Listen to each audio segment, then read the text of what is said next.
Good evening and welcome to Spaced Out Radio tonight. My name is Dave Scott. Thank you so much for taking the time to join us. It is Hump Day. Yes, we made it 2 days until the weekend, and I am telling you, I am pumped. Why? It's Merle night, people. It is Merle night on Ghosts of the Great White North. That time of the month again. Our special guest tonight, paranormal intuitive, author, UFO researcher Margie Kay is with us as well. Before we bring them on, let's say hello to everyone in our chat room so far. Race fan in the gold medal position, the gorgeous Jenny Metz in silver. Nicola taking home the bronze tonight. The lovely and talented Jamie Lynn has returned. Please let us know how Merle and Dave Scott are doing in the fishbowl. We'd appreciate that. The stunning Cosmic Floor, how are you? Black Dragon, Chad Smith, what's going on? Todd Purdon, nice to have you here. Gorgeous Aussie Ange, how you doing? Nice to have you here. Thank you for joining us. The lovely and talented Jenny Metz, yes, once again, so nice we say it twice. SJ, good to see you. Zune, nice to have you here as we continue on. Are you on the square? Are you on the level? Are you ready to stand right here, right now before your Davo square hammer? Let me know. Stunning Steph Dickey, good to see you. Thank you for joining us. Dirt Road, nice to have you here. And as we continue on, rolling on down, there's Doc from Wyoming. Good to see you. The lovely Carrie Ann giving us a good Merle shout out right there. That's nice. Thank you, Carrie Ann. Really appreciate that. As we scroll on, there's Jack Clark, everyone. Give him a wave. He likes to wave back. Moving on down on the chat room tonight. Logan, nice to see you. Stephen Edmond, good to see you. Thank you for joining us as we continue on with our roll call. Major Lee, thank you for joining us, buddy. Good to see you from the UK.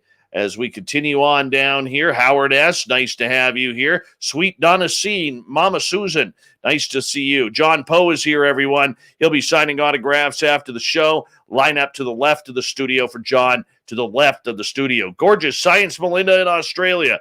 Nice to have you here. Smokin' Joe, good to see you. Thanks for coming on in. Millennium is here. There he is, everyone. Give him a wave.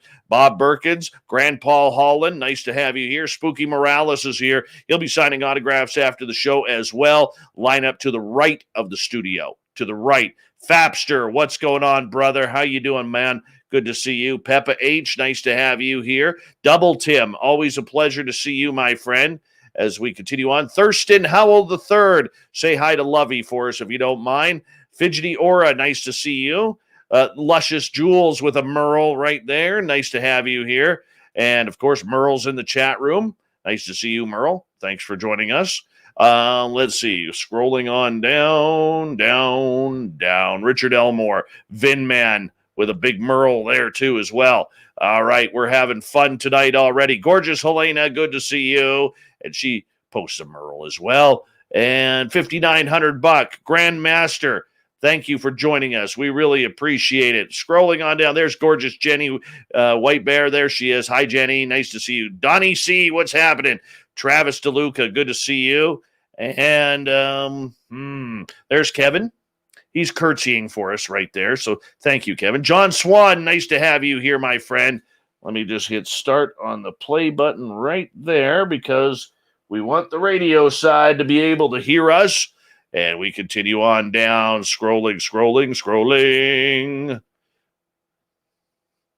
And where are we? Robert Moore, thank you so much for kicking off the super chat tonight, my friend. We really do appreciate earning your super chat just like that. It's a great way to support the show and what we do on a nightly basis. So thank you. John Hudson, how's your fedora? Jurassic Joey, say hello to all of us, and we'll say hello to you. All right, we are caught up for right now. Merle's on here in about 29 seconds. Our special guest, Margie Kay. She's got a lot of stuff going on. Man, this lady's busy. Very busy. UFOs, ghosts. She does it all. She literally does it all. We're going to find out here in about 15 seconds. Remember, if you're brand new here, hit that thumbs up, hit that subscribe button. We really appreciate it. And we're going to get going here in 5 seconds. So get your horns up. Let's get ready. Mr. Bumblefoot is going to rock us in.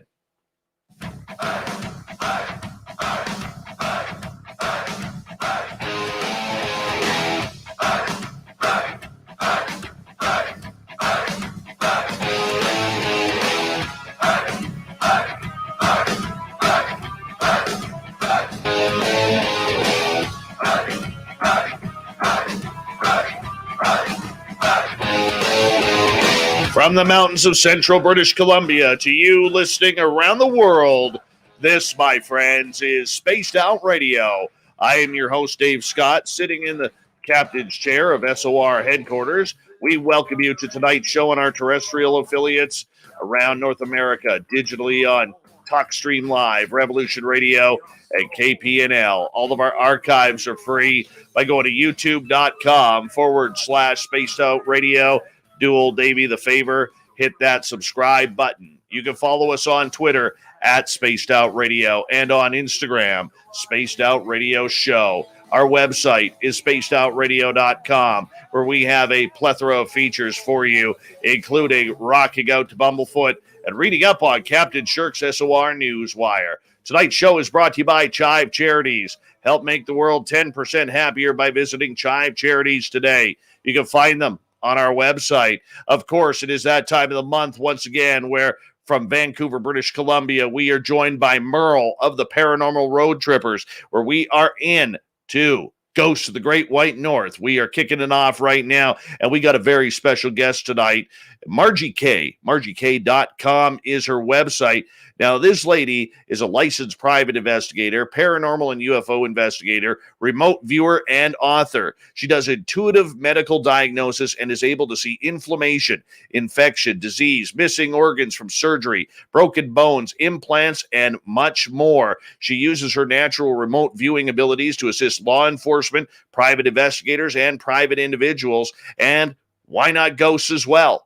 We're going to get into it all tonight because she has a brand new book out. So let's say hello to our crew tonight. We have Merle and Margie Kay. Welcome to Spaced Out Radio tonight. Merle, how are you?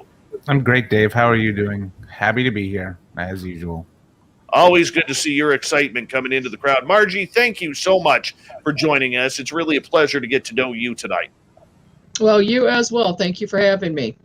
All right, let's start with you, Margie, right off the bat here, because we all know Merle. We all love our Merle around here. But for you, you are somebody who is an experiencer. You are an investigator. Why tackle so many different projects at once? How do you even have time to sleep? Well, I don't sleep a lot. My mind is constantly going. And I gave up a long time ago trying to just concentrate on one thing because I'm just one of those people that can't do it. I've got ADD and I have to do multiple things at once or I'm just not happy. Oh, I know that feeling. I know that feeling all too well. For you, being in UFOs, being an intuitive, being a paranormal investigator, do you have a love for one more than the other? No, I love them all equally. And that's the problem. That's why I have to do all of them. I mean, if there's a Sasquatch investigation or if there's an animal mutilation or UFO sighting or ghost problem, I'm on it.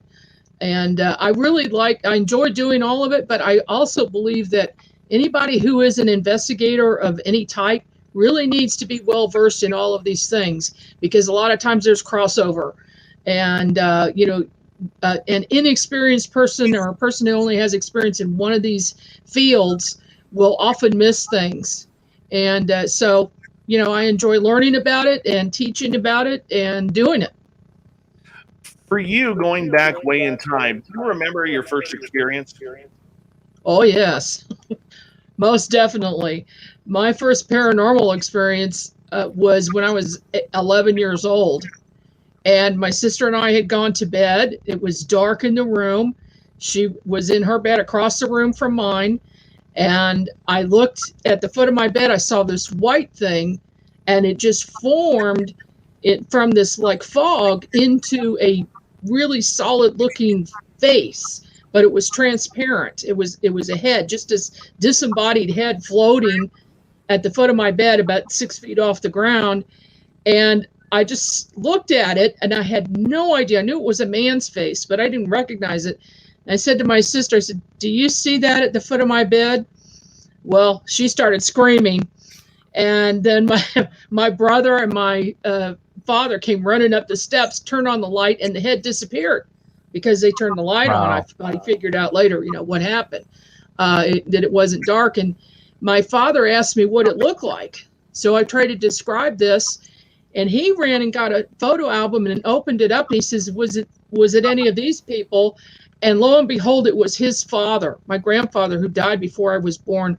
I'd never seen a picture of him before that. And so that was my first introduction to the paranormal. How old were you when this happened? 11. 11. So here you are, 11 years old, still, turning from young kid into young teenager, and you got a lot of things going on, and now you throw this. Did it all of a sudden open up your entire intuition after that?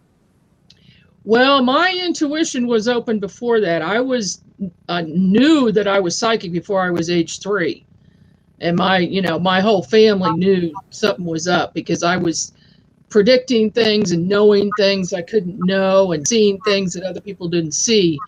But at that point, I knew there was something to ghosts. I knew ghosts were real, and that was my grandfather, and he was trying to contact me. Now, I could see his mouth moving, but I couldn't hear him. So that would come later. The clairaudience would come later. At that point, I was just clairvoyant, and I could see that. But as the years went on, every year, right around my birthday, usually right before, right on my birthday, some new ability would come in. And I found that happens with a lot of people right around their birthday. So that has continued my entire life, and it's just, grown exponentially. When did you start really looking into the paranormal? Was it after this incident with your family member, or did you start taking it seriously as an investigator? When did that happen? That was right at that time. I started going to the library and checking out every book that I could on ghosts and the occult and anything paranormal.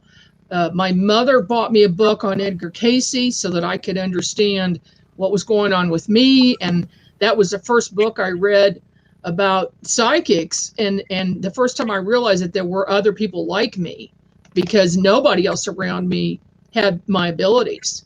So that really got me on the road to awakening, gradually. And I was on this learning quest, but it was mostly by myself at that time, because being so young, I didn't have accessibility to go into groups or meetings or, meeting other people. But when I got older, by the time I was 15, I was telling some people about it. Well, actually what happened was my science teacher did a section in the class on ESP. And so he obviously had an interest in it to bring that up. And he pulled out the Renner cards and did a test with all of us. Well, I was extremely accurate. So he pulled me after class and said, would you like to do some tests? I'd like to do some tests with you and a couple of other students. So he got this special room for us, and the 2 other students would test me. One of them would ask questions, and the other one was watching to see if I was cheating. And I was so accurate that after about 3 weeks of this, he said, we're not going to do this anymore. And I was upset, because he was really the only other person I'd been able to talk to about this, because other people had made fun of me, and I'd learned to shut up, and I didn't tell the other kids or other teachers about what I could do. And so I was really upset, and I said, why are you doing that? He says, because you're scaring me. Wow. Because I was so accurate. Your teacher. And that wasn't the first time that happened. That has happened a number of times since. But that was the first time I really had validation that I could do this. And so my parents were always very open-minded. They were very intelligent, very open-minded people. And they never told me I couldn't do something or something didn't exist. Like, a lot of people, especially when they're kids, if they see something paranormal and they say something to their parents about it, the parents a lot of times will say, oh no, that's not real. That doesn't exist. Just ignore that, and they lose that ability, or they just stop it. But I didn't have that. My parents were open-minded. They wanted to know more. So I feel very lucky as far as that goes. You're very lucky in regards to having parents like that, because so many people grow up with the fact that their parents don't believe them, their family isn't believing them, and they almost feel alone on their own island, right in their own family yard. I mean, you're very lucky about that. Yeah, I was very lucky. In fact, my whole family, my brother and my sister and my grandparents were open-minded about it. And they never questioned that. You know, after a couple of years or 5 years of this, they realized this is the real deal, and they would start coming to me to help me find lost objects or ask a question about if they should do something, things like that. And of course, that's continued on. Merle. Did any of your family experience any of the same sort of gifts as you growing up or when they were younger, or previous generations even? I believe that both sides of my family, there were psychics. On my mother's side, on the Italian side, as you may know, Italians are somewhat superstitious about things, and they believe things that other people don't. And so I was introduced by my grandmother to things like the evil eye and warding off the evil eye and things like that. And I didn't realize until I was much older that they were really intuitive. Both my mother and my grandmother were very intuitive on her side. Now on my dad's side, they were super geniuses, very, very high IQs. And I believe that they were also intuitive, and they used that part of their brain. They used, a little more of their brain than most of us. And my father, actually, my parents got divorced when I was 17. We had a long, long time period when we did not see each other. And the last 6 years of his life, I got back in touch with him. Well, during that, when we were growing up, he was just a normal guy, short hair, salesman, even though he shouldn't have been doing that. He was too smart for that. He actually taught at SMS University, taught 7 languages. Wow. And he never had a degree, but he was teaching at university. So anyway, I was surprised to find he had turned into a wizard with the long hair and the long beard, and a real wizard. So he has the same abilities that I do, but he never used them when I was young. I never knew that. Never knew it. Wow. And in fact, he still didn't have as much ability as me. He did not remote view, for instance, but he was intuitive, and he knew a lot about spiritual things, and any subject you talk about, any subject you bring up, he would know. And he also did healing work, energy healing work. And on my path, I was doing psychic work, remote viewing, mediumship, and healing work as well. Very, very similar path, but we never discussed it until 6 years before he died. Oh, wow. What was your earliest psychic experience? I know you said earlier that you have been that basically since you were born. First experience where your parents observed it as well. That would be, I think I was about a little bit younger than 3. And we were outside one late afternoon at dusk, and I started seeing these energy fields around trees. And I asked my parents what that was that I was looking at, and they looked and they didn't see anything. And they said, I don't know what that is. And I asked my sister and brother to look, and they didn't see it either. But I was seeing the aura of trees, the energy field around them. And ever since that time, I have had a very special connection with trees, which would then become even more intense when I got much older. I had a channeling experience where with my 2 daughters and my best friend, they wanted me to channel to find our family history, because at the time we were working on genealogy, and we'd only gone back 10 generations, and we wanted to go back further. So on my father's side, they're Scots Irish, And so I did a channeling, and all of a sudden, I see trees, and in the background, and these two people walk forward, and it's a man and a woman with long white hair and wearing robes, and they looked ancient, and they said, "We are the Fear Non Guln." Well, I had no idea what that was, and they let me know that our family has a connection with the tree spirits, or spirits of the trees, and they said that they used to interact with mankind, but for many years they had not, because mankind had pulled back and they're no longer connected to the earth or to the trees. And this was like a reconnection. I knew these people during this channeling, so we wrote that down, and then I got a book on ancient Celtic, and looked it up, and Fear Non Guln means spirits of the trees. So, I mean, here is this language that came through that I had no idea about. But yeah, that's when I was first got connected to trees, was when I was very, very young, and that was my first real psychic experience.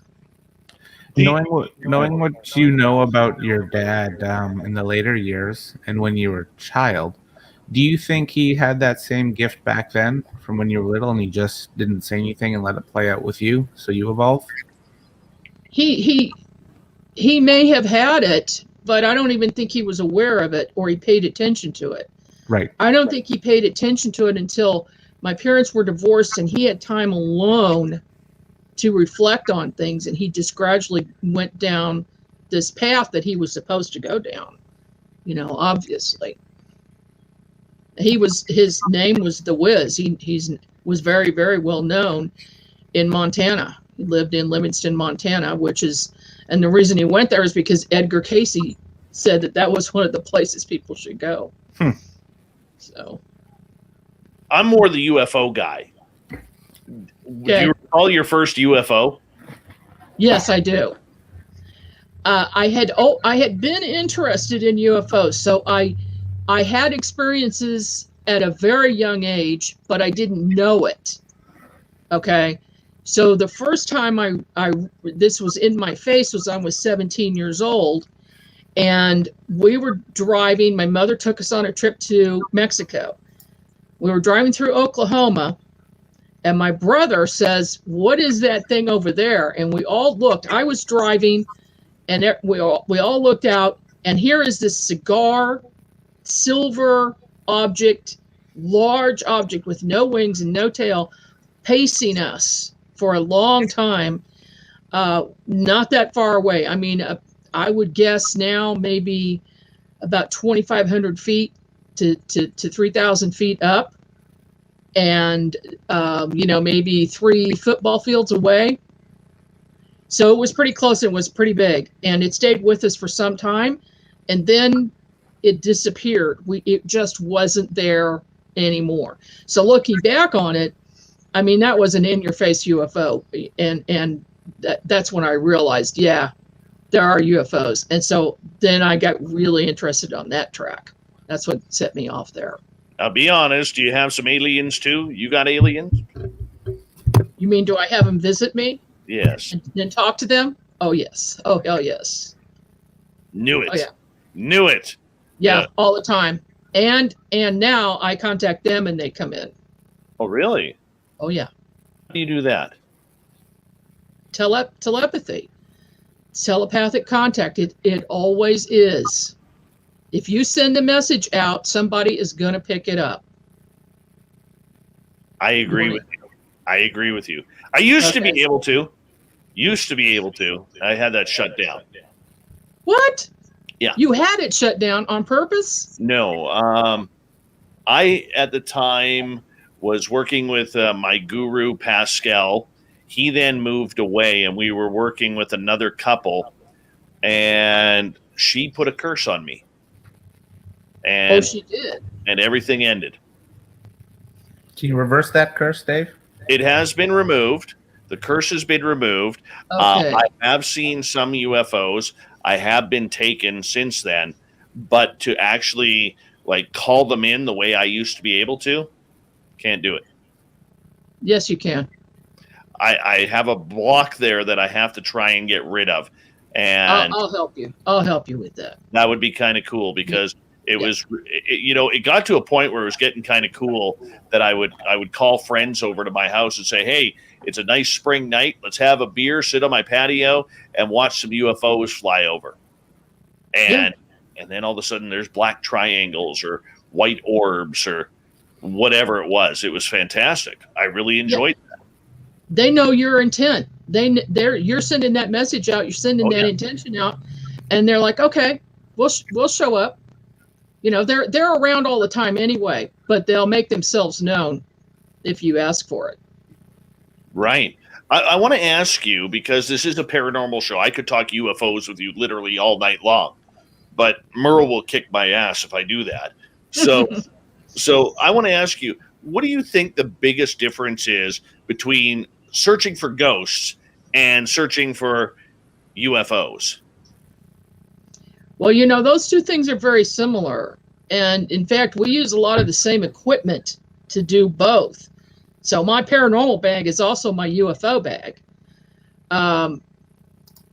As far as a big difference, I would say that the ETs are more apt to be willing to appear if you request it, and also more willing to teach and talk. Whereas the ghosts and the spirits have another agenda, and a lot of the times they don't even know they've passed over, and they want help from you. So I'd say that's the biggest difference. You know, the ETs are here to help us. We're here to help the spirits. We got about 45 seconds left. One of the things that I've noticed and tried to teach my audience is, as they ask questions as well, I find personally that paranormal energy is very sullen. It's very grounded. It's heavy on the shoulders and in the back of the neck, whereas ET energy is extremely enlightening, and it's like being on a euphoric high. You almost like, where is everything going? Where are they? You know, do you find that as well? Oh, you hit the nail on the head, because they're also very fast moving and energetic, and that's why they can appear in one place and then they're in another place at the same second, because they move so fast. So it is a whole different energy. It's like there's electricity in the air when they're around, and there is, because true. Weird things happen with electricity when they're around. But the ghosts can do that too. True. They can mess with electricity. I'm going to get you guys to hold on right there, because we are through the first half hour of Spaced Out Radio tonight. Merle is here with Ghosts of the Great White North. Our special guest, Margie Kay. MargieKay.com is her website. Check it on out. We'll be back right after this.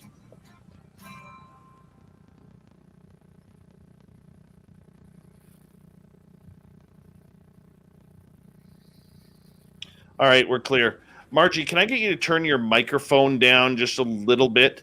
Do you have that ability to do so? I might be able to. Otherwise, I can adjust it on this end. Why don't you do it on that end? I have a tendency to project because I was in theater, so. Oh yeah, you have a beautiful voice. Just I talk loud sometimes. I'll try to tone it. No, I've toned it down a little bit on this end, so that should be good. And Merle, I'll get you, because I was just getting some echoing in between you two. So Merle, I'll get you just from where you were talking, move just like an inch back. That's all I need is an inch. Is that fine? Yeah, that's good there. All right. So we'll try that out. Yeah, it's exciting. I love the combination of UFOs and ETs and everything, you know. I have a UFO question for when we go back on. You do not. I have a UFO question. You do not talk like that, Merle. Did you get your Gibson Les Paul? No, I did not. No, not yet. That's Maz.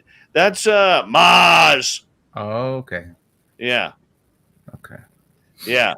You're gonna get a Gibson Les Paul? That is the plan, yes. All right. Yes. I mean, if you're gonna go hard, you might as well go hard and expensive. No, you get a Gretsch. No, Gretches are ugly. Gretches are traditional. They're ugly. Or a 54 Stratocaster. Burnt sunburst. That's nice. Custom. Buddy Holly's is for sale, $100,000 in Australia. No, it's okay. Is that all? I know, right? That'd be my first purchase if I won the lotto.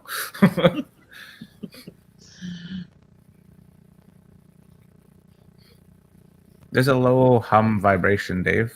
Like I know. I think I don't know where that's coming from, so that's okay. It's not too killing on the audio, so we're okay with it. That half hour flew by.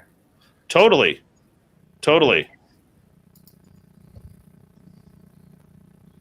All right. Yeah, you only hear it when we're quiet, so that's okay. We're not going to be quiet for too long. All right. Binman says that hum is from all the Merle in the air. I like it. Louder. Mm-hmm. You got a lot of people in chat. Yeah, not yet. It will go well over 100 tonight. We have a very loyal audience. I don't know why. You have a strong audience. Strong audience. They love their Merle.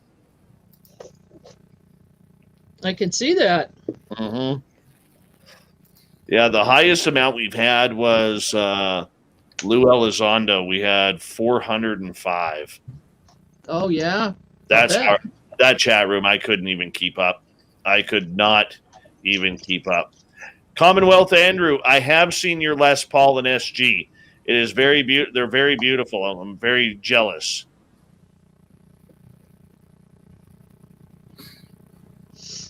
All right. Merle, I'm going to let you take it away this second half hour.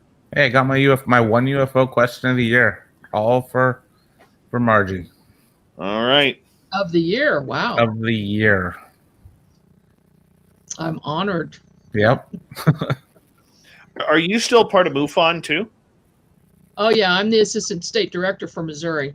Oh, cool. I got a lot of MUFON friends. We're doing a lot. Tom Whitmore from the board is one of my good friends. Ah, yes. Love Tom. Good group of people. I agree. Yeah, I agree. We've got some really, really talented people. What flavor is it today, Dave? Grape ice.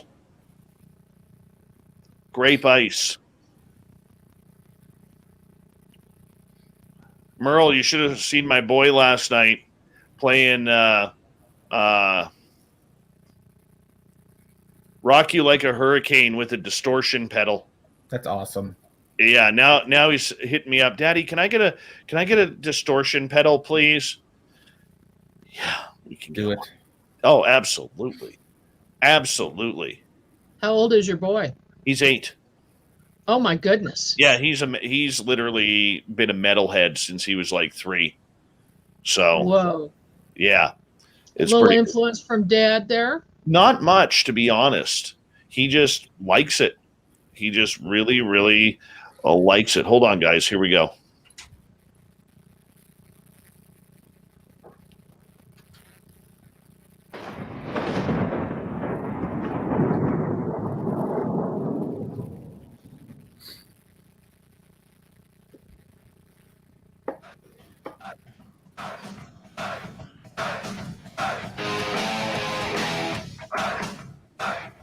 Second half hour of Spaced Out Radio is now underway. My name is Dave Scott. Thank you so much for taking the time to join us. We really do appreciate earning your listening ears wherever you are on this beautiful planet we call Earth.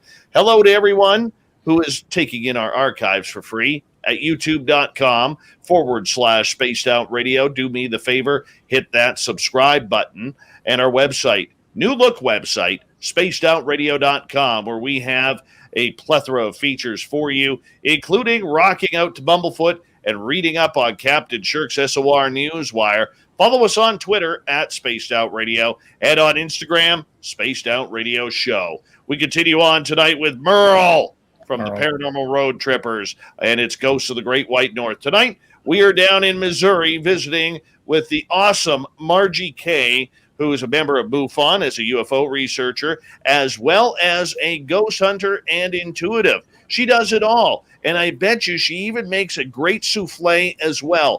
MargieK.com is her website. Welcome back, guys. Merle, take it away. Missouri. That's where my family comes from. Big chunk of my family. They moved. What town? I don't know. Don't Genealogy, know? Okay. ancestry. But my question to you is, since you're part of MUFON and you're very active in the UFO community, I'm not an experiencer. I'm open to it. I'm open to observing UFOs, aliens, all of it. How do you get somebody who, like, I've experienced ghosts my whole life. I've experienced Bigfoot multiple times. As for UFO, I can't check that off my my paranormal bucket list. What info do you give people who want to experience that? How do you get them to open up to it? Because I feel I am open to it. Have you seen Bigfoot and seen ghosts? Yes. Okay. Well, I have heard of Bigfoot. You heard of Bigfoot, but you've seen ghosts. Yes. Okay. Then that means that your third eye is open. And here's the thing. I believe that you've got to raise your vibration to a certain point to be able to see these things. And you have to put yourself in an altered state of consciousness, even if it's only a little bit. It's just, like a meditation, or just simply be in a very calm state of mind, or even being tired will do it, like late at night. There's a very thin line between fully awake and just a little bit of an altered state.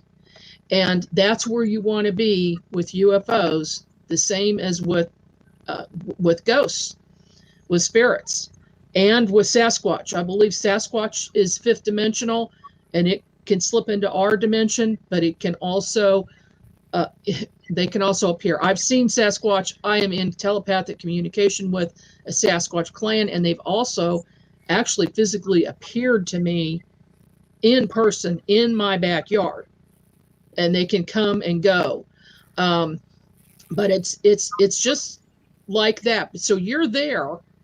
The next step is a telepathic communication, to be in a meditative state, very relaxed, without any distractions around, and you're by yourself outside is the best way. They'll come inside too, but it's best to start outside so you don't freak out so much.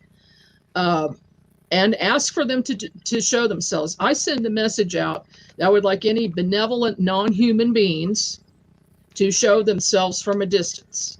So start off with that, and then they'll start showing. They'll flit about the sky. A star will just suddenly start moving and take off, or zigzag across the sky. They'll do something so that you're not looking at anything normal. No conventional craft. And then after you get used to that for a while, then telepathy may come in, where you send a message out and you ask them to give you a message and speak, and you'll hear a voice.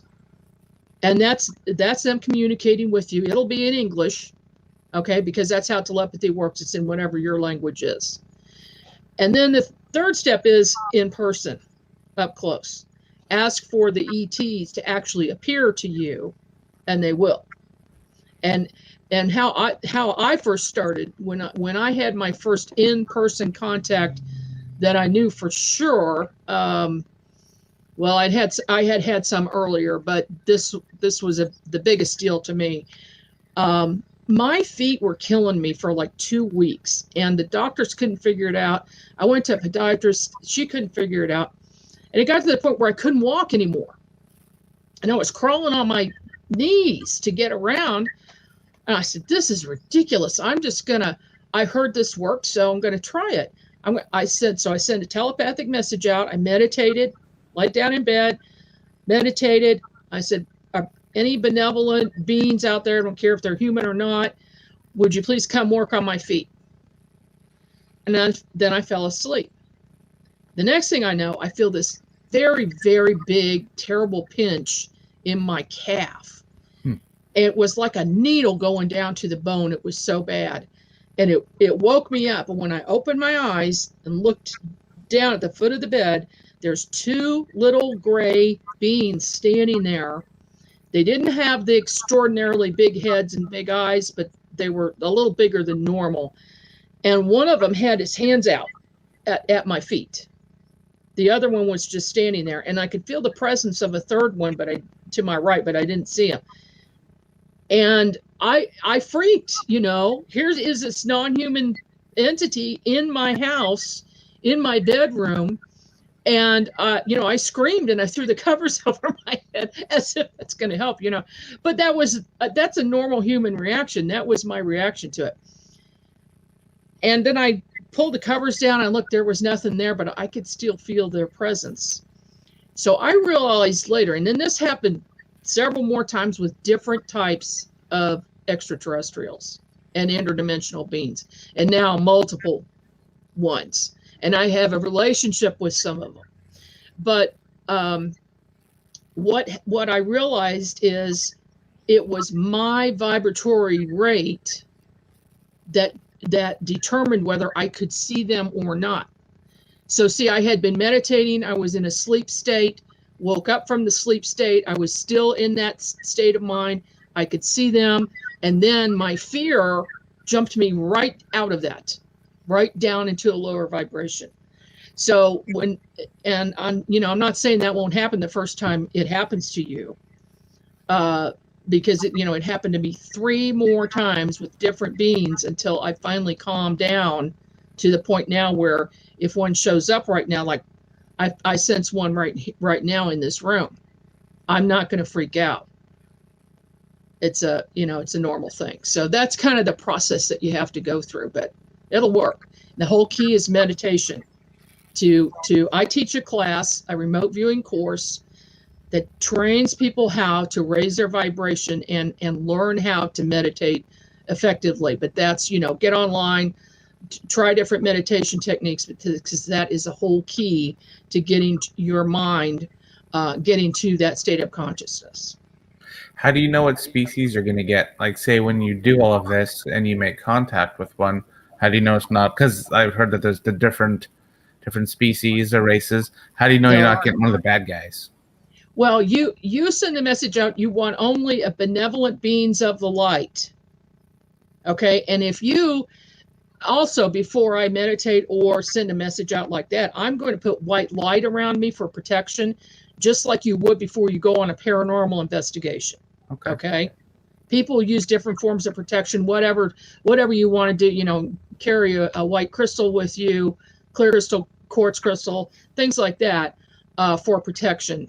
Whatever your belief system is about that, then the negative ones will not come in. I've learned that over the years, and 99% of my experiences are good experiences, because that is what I'm attracting, and I'm repelling the negative. Have you ever had the unfortunate of a bad one coming through? Yeah, one time. Okay. I had just been at a conference and encountered a reptilian who walked out of a person and stood beside them. And the reptilians are very powerful, negative entities. Now, some people have had some positive experiences with some of them, so I don't want to say that that's not possible. But in my experience, they are negatives. Sometimes people call them demons.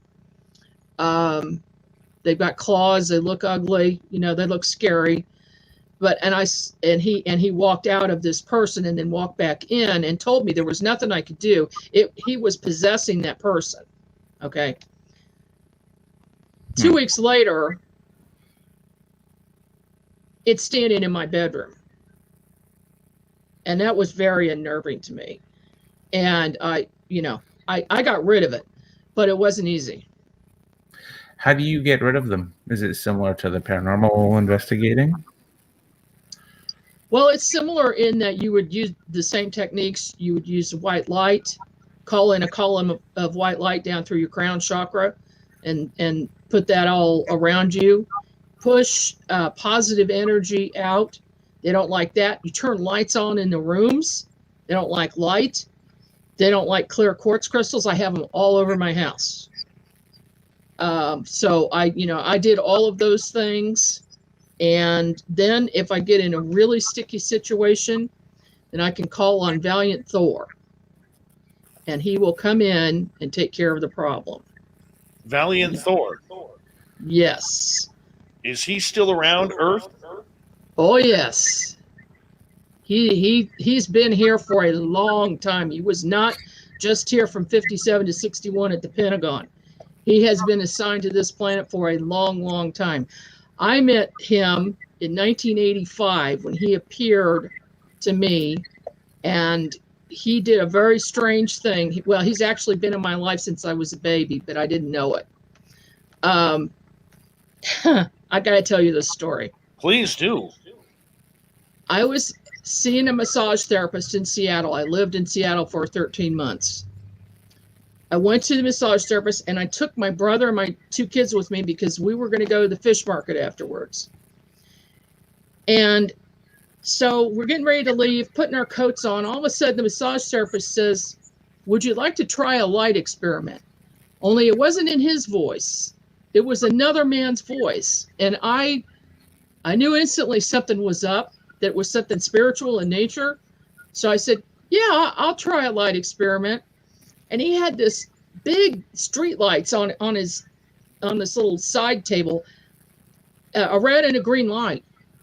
He says, "Okay, look at the green light for a while." And he said, "Okay, now look at the red one." He turned one off, turned the other, and back and forth. And he said, "Now what do you see?" And I looked up at him, and I just saw a skeleton standing there. Nothing else, just his skeleton. Wow. And I'm trying to wrap my head around what just happened when this face appeared on the wall. It was a man's face. He had a helmet on, came down to a point in the middle of his head and came down the sides. And he says, "I am Thor, and now you have X-ray vision." And then he said, "I'm going to be in touch with you. We're going to be doing some work together." And he disappeared. And I looked over at the massage therapist. He's back to normal. I looked over at my brother and my kids. I said, "Tell me, did you guys see that?" And they said, "See what?" They didn't hear anything. They didn't see anything. It was like it was 1 second to the next. They didn't know any of that happened. The massage therapist was back to normal in his normal voice. And I realized that whatever this entity was, Thor, I didn't know who it was, had gone into the therapist and spoke through him and made this happen. Well, I figured out, of course, I didn't know what was happening at the time. I was psychic and I was doing readings for people, but I wasn't doing medical diagnosis or looking in the body at all. That wasn't what I was doing. I was a psychic medium talking to people, dead people, right? And so we went home, and that evening my brother says, "Could you do a reading for me?" So I said, "Okay, I'll do a reading for you." And we're sitting there in the dark, and all of a sudden, and I close my eyes when I do a reading. Something kept saying, "Open your eyes, open your eyes." So I did, and on the wall is this now the same head, only it's bigger than it was before. Same helmet, like this M-shaped helmet. And Thor says, "We're going to be doing work together. I have some tasks for you. You're going to be writing books. You're going to be speaking, and you're going to tell the world about me and what we're doing." And he said, "Tomorrow night at your UFO meeting," so he knew I was going to a UFO meeting in Seattle on the hill, "our ship is going to appear so you can see it." And then he's gone. I still don't know who the guy is. So we go to the meeting the next night, and I told everybody there what had happened. And I said, they said they're going to show up. Well, these guys had this huge picture window, and they're up on this big hill. We're sitting there about halfway through the meeting. This light appears. And I look outside, and here is this craft about, I don't know, 30, 40 feet across, coming down in the street and the neighbor's house across the street over their yard, just hovering there. It has lights going around it. And I said, tell me you guys see that. My brother didn't see it. Nobody saw it. One of the other psychics in the room said, I sense it. I know something's there. But I was the only one who could see it. And then it just took off. Well, that was 1985. I want to say right around 2012, 2013, a lot of weird things were going on. I did some psychic readings for the Psychic Studies Institute in Kansas City, along with two other psychics. One of them was a good friend of mine. We left. It was about 10:30 at night. My cell phone rings. I'm driving home, and it's one of the psychics, Gail is her name. She said, Margie, who the heck is Thor? And I said, what? I hadn't talked about him for years. I hadn't told anyone. And I said, well, I told her. She says, well, he just contacted me and said, you're not listening and you need to contact him. I said, oh my gosh, I haven't listened. I haven't contacted him for a long time. He's mad because I hadn't been meditating and been in that state of mind so I could have this contact. I said, okay. So she says, I'm going to find out who he is. So she did. She said, she bought me this book, sent it to me, Stranger at the Pentagon. Okay, so if anybody wants to know who Valiant Thor is, get that book. Julie Strange's has Dr. Frank Strange's books. He's deceased, but she has them. If you go to her website, the book is inexpensive. If you go to Amazon, it's over $100. But if you get it from her, I don't know, it's $10 or $20. Frank Strange's was called to the Pentagon, and he met with Valiant Thor there while he was staying there. Valiant Thor landed. This was prearranged. He met with Eisenhower. He met with the Joint Chiefs. He met with a lot of people there. He was their guest for 3 years. And what he had done was offer something, and it was refused. And the thing was, among other things, that there would be no more illness or death for humans if we would agree to not have war anymore, not fight each other on the planet, that the whole planet had to get together, that it really had to be, they wanted to be, because the other planets are one world governments. That's what they wanted us to be, and they wanted no more fighting. And Eisenhower came back and he said, no, we're not going to take that because it would destroy our economy, because there would be no health system, there would be no hospitals, there would be yada yada. Anyway, he tried to get through. He did give them some technology, a little bit, and then left. But he didn't leave the planet. He's still here. He has a craft. It's called Victor 1.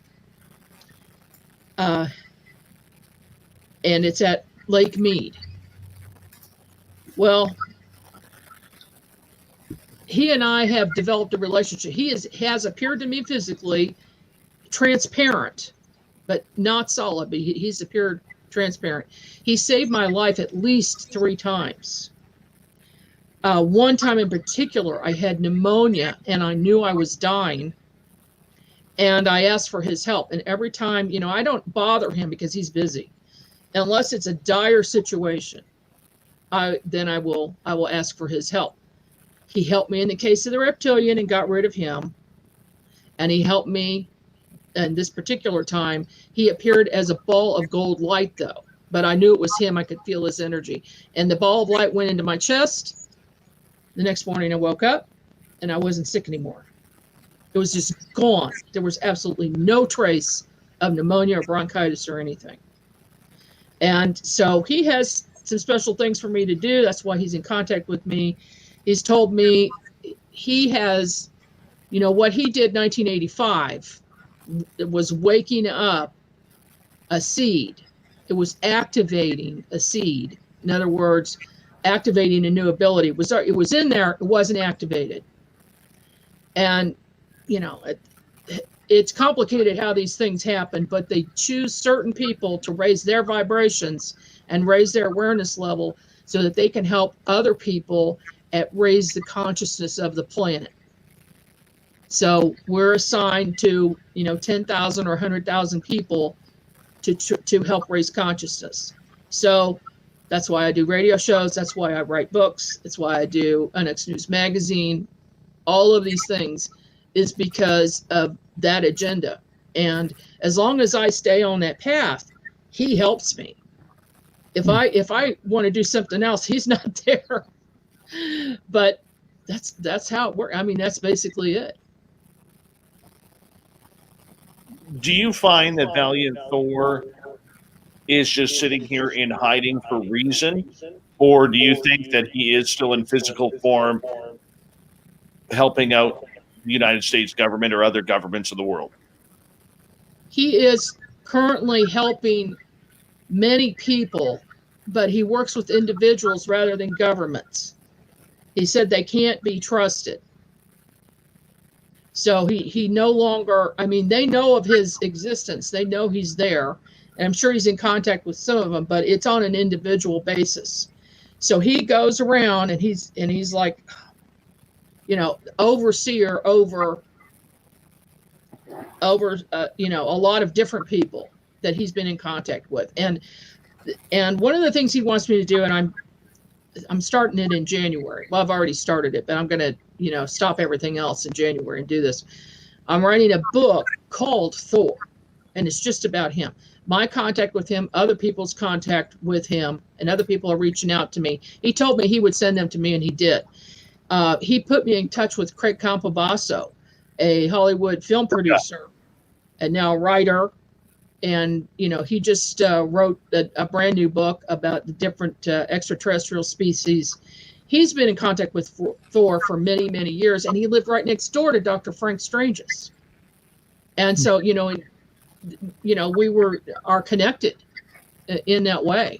So it's going to be all about that and new contacts. And if anybody else has had contact with them, I want to know, because it needs to go in the book.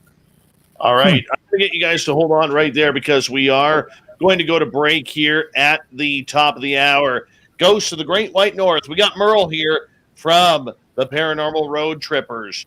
And, of course, he joins us once a month to talk all things paranormal. Our special guest tonight, author, researcher, paranormal investigator, Margie Kay, margiekay.com.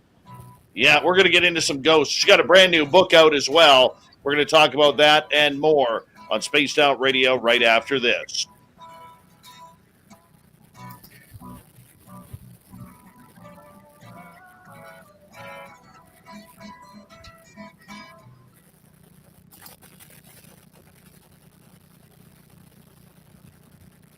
All right, we're clear. That's a good half hour. Love me some Valiant Thor. Oh, yeah. You might. Yeah. I'm sitting here listening, and then all of a sudden you said Valiant Thor, and my ears just went boing, like straight up, and I was like, "Oh, you got to talk about this." So you are familiar with him? Yeah. Has he contacted you? No. I did once get a strange feeling about Indrid Cold one day. Oh.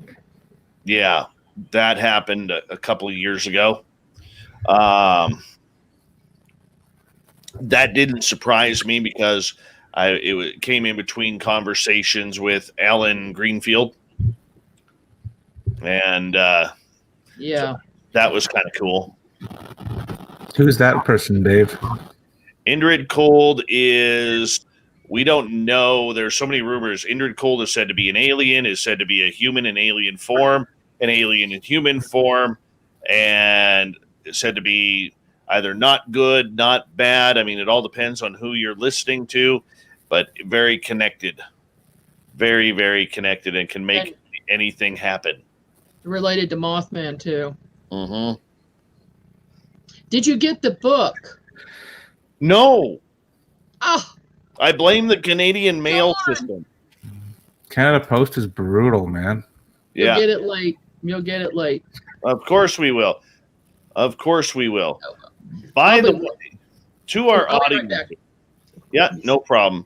To our audience out there, it is time for us to show off a little bit of Merle. Here we go. Oh, God.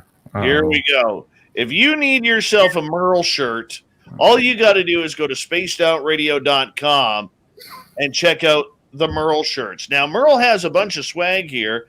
We've got Merle stickers. We've got Merle hats, Merle hoodies in white or dark gray. All right. T-shirts. All right. Look at all that selection of Merle. Long sweaters. It's a beautiful selection. All you got to do is Merle it up with us at spacedoutradio.com. Check it all out. We got your gear for you. You know, I mean, you pick up a Merle shirt, you pick up a Chad Smith wrench. Adam Robbins, good to see you. And you're right there. You're covered in swag.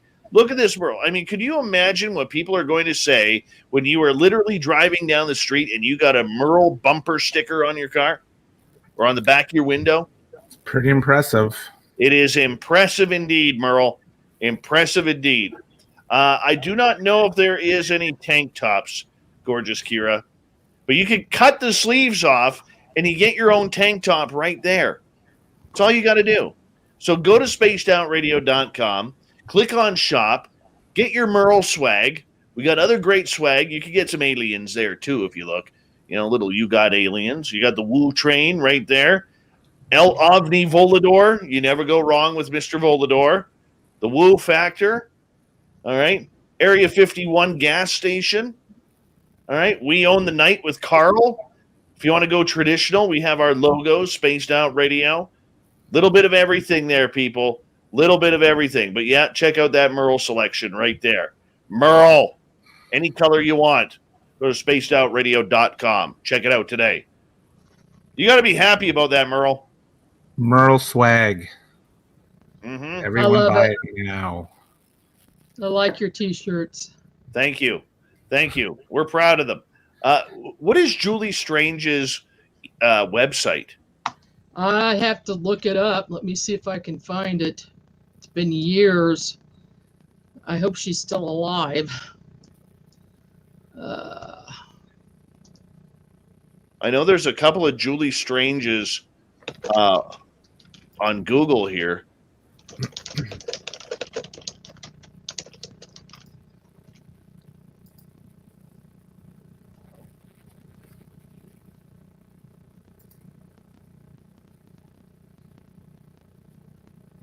Oh, well, let me see here. Stranger at the Pentagon Revised, $18.99 on Amazon.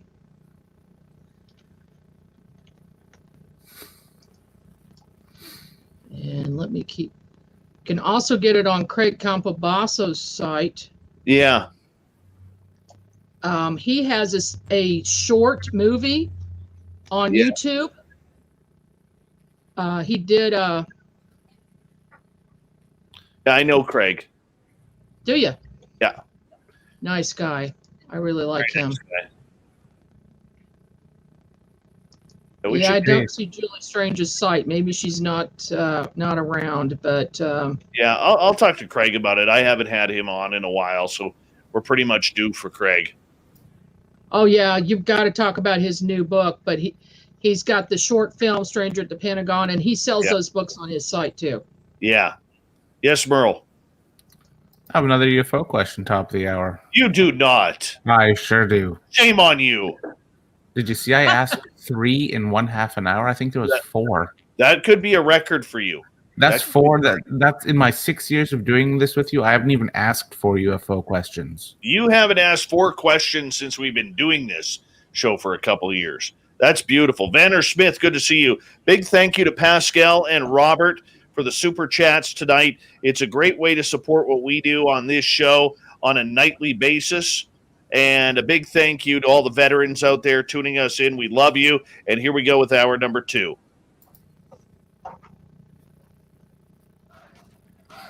You're listening to Spaced Out Radio with Dave Scott. Follow Dave on Twitter at Spaced Out Radio and on Facebook, Spaced Out Radio Show. Here we go with hour number 2 of Spaced Out Radio tonight.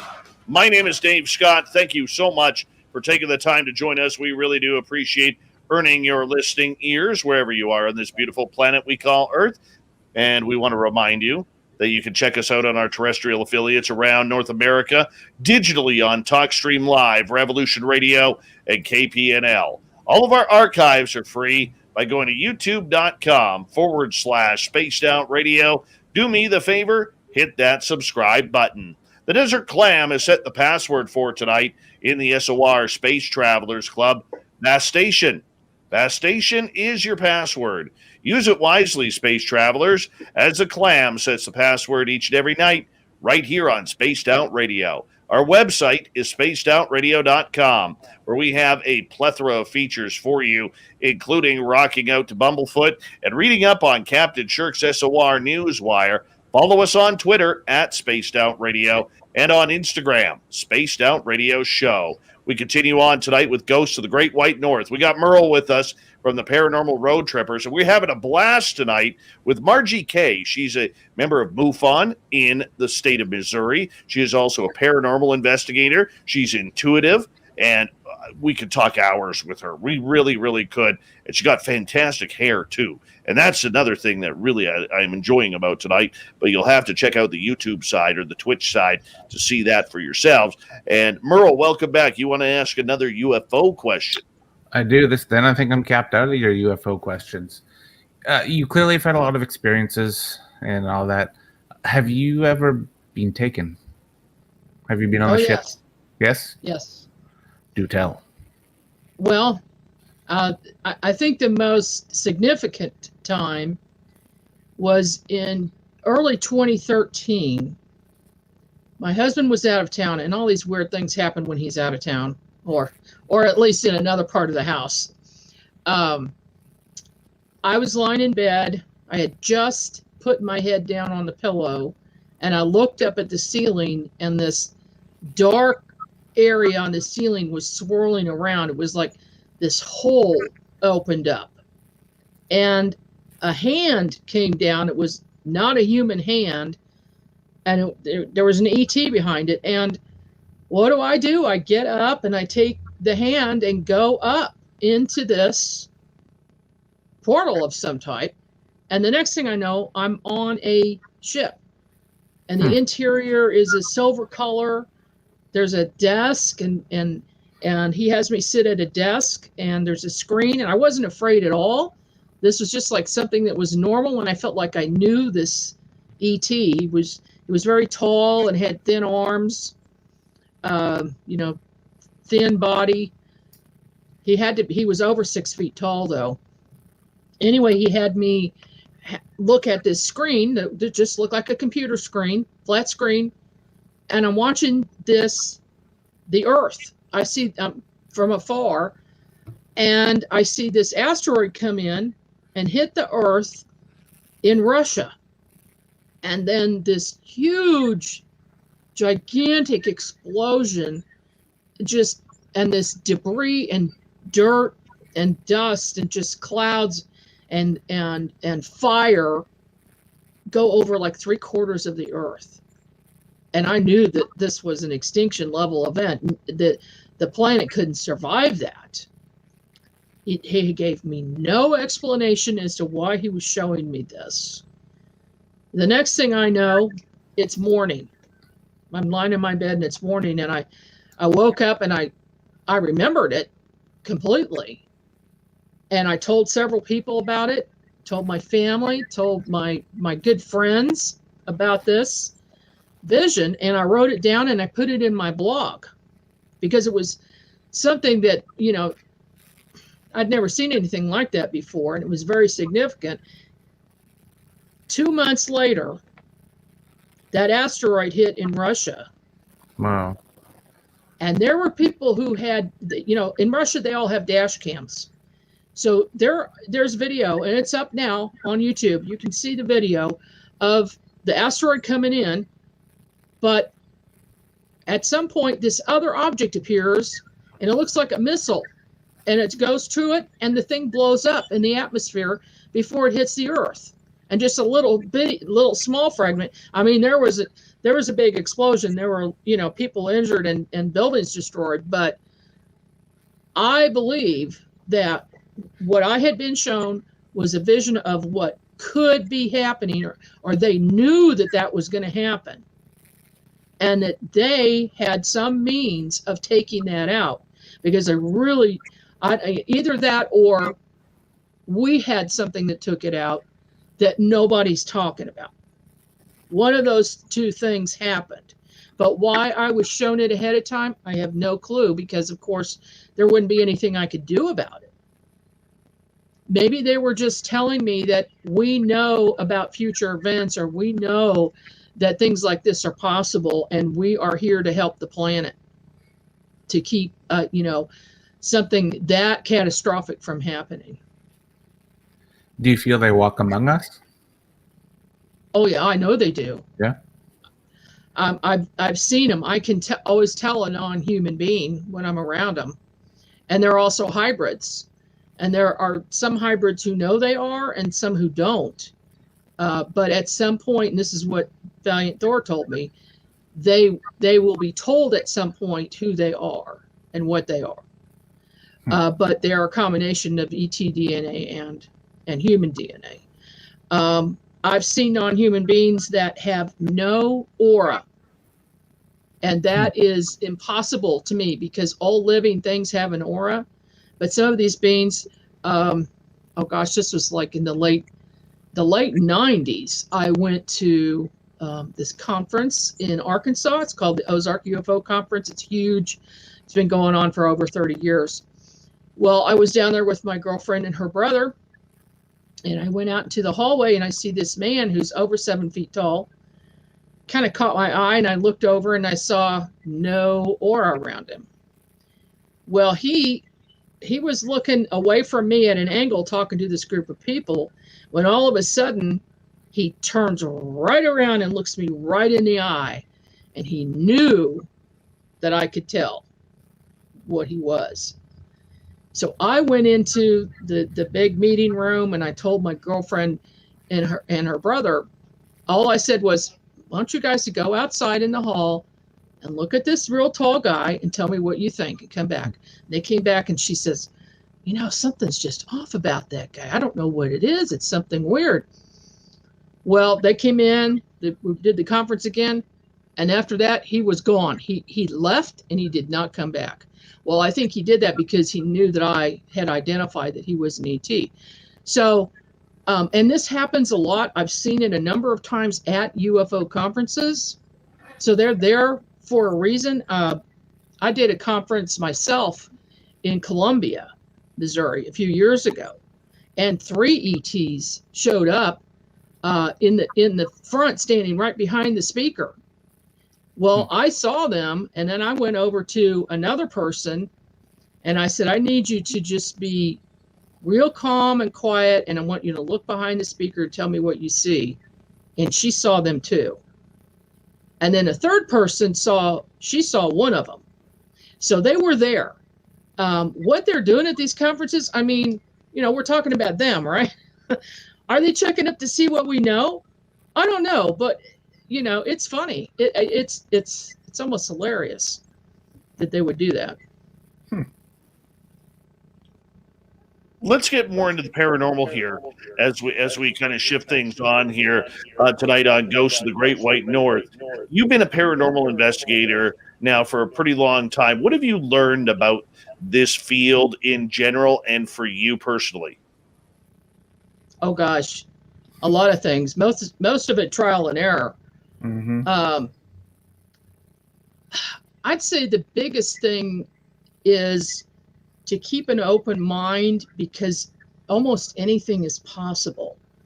I mean, I've seen things that I didn't think could possibly exist, or they were myths, until something shows up and I see it myself. For instance, the dog man or the wolf man. I think it's one and the same. I just thought that was a monster TV show. I had no clue that this was a real thing until one walked into my hotel room in Boonville, Missouri. Got to hear this story. I was teaching at a paranormal conference, and that evening we were set up that day, and that evening my sister went to help me. We're in this room, and the minute we walked on that floor, I think it was the third floor, I turned to her, I said, something's here. I feel something strange, and it's coming from the window down at the end of the hall. And she goes, yeah, I kind of feel a presence too. And my sister feels nothing. She's not psychic. And she says, I kind of feel that there is something weird going on here. Anyway, we went to bed. And, 5 minutes later, I see this 7-8 foot tall wolf man walk through the door. He's transparent, so fifth dimension, jumps on the bed and gets right in my face and growls. And I'm like, holy cow. I jumped out of bed and went down to the foot of the bed. And my sister says, what's going on? I said, well, you're not going to believe this, but there's a wolf man in here. She goes, where did he go? I said, I don't know. I don't know where he went. And I looked down on the floor, and from underneath my bed are these claw hands coming out to grab my ankles.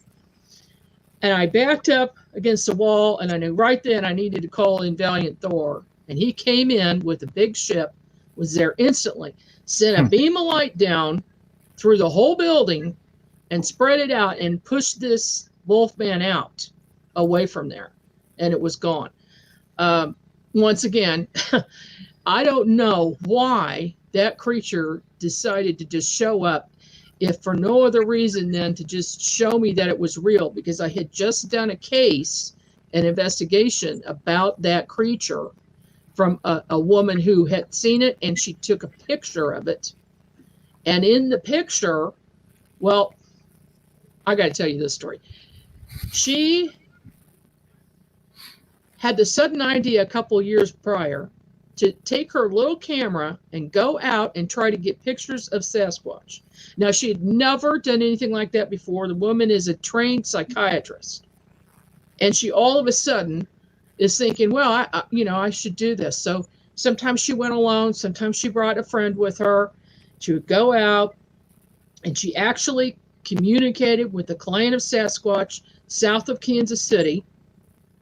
And she did this for a couple of years, and they would come closer and closer each time and show themselves. Well, this one time she went out, she gets there, and she sees on the ground a Sasquatch with two little kids, a young boy and a young girl with blonde hair. And she said they were perfect children. They were too perfect. And they were holding up this very heavy, large Sasquatch, holding his head up and stuff. She said, that's impossible. Those little kids could not possibly be holding this Sasquatch who was injured. She took some pictures. Then she looks up in the tree, and there's a woman with long hair sitting in the tree watching the kids. And then, I hate to get into UFO, but this is connected. A UFO lands.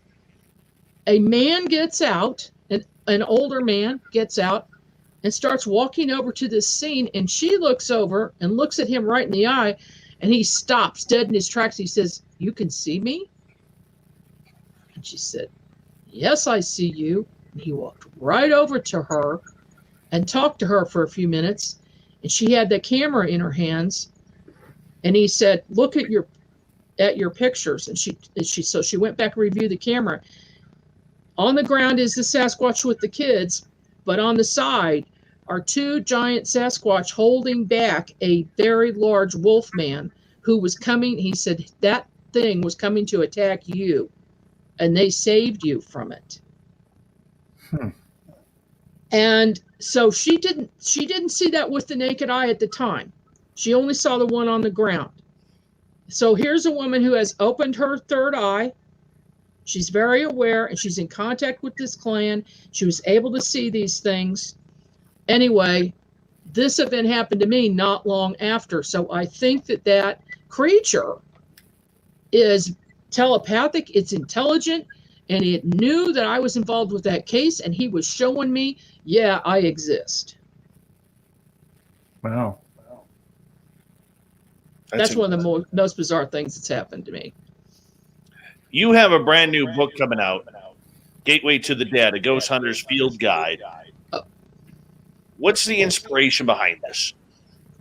Well, that one's not brand new. That one's old, but I am doing a rewrite on it. I'm going to be doing another edition. The inspiration behind that is ghost hunting from a psychic's perspective. In fact, the new one, the tagline is just that. Is Gateway to the Dead, ghost hunting from a psychic perspective. In it, I tell a little bit about me, how I got started in the field, and then I go into describe the different types of entities that a person might run into, the different types of equipment that someone might need to use on site, and I even show people how to make their own ghost box using a fan and a tube, which I found very effective and very inexpensive.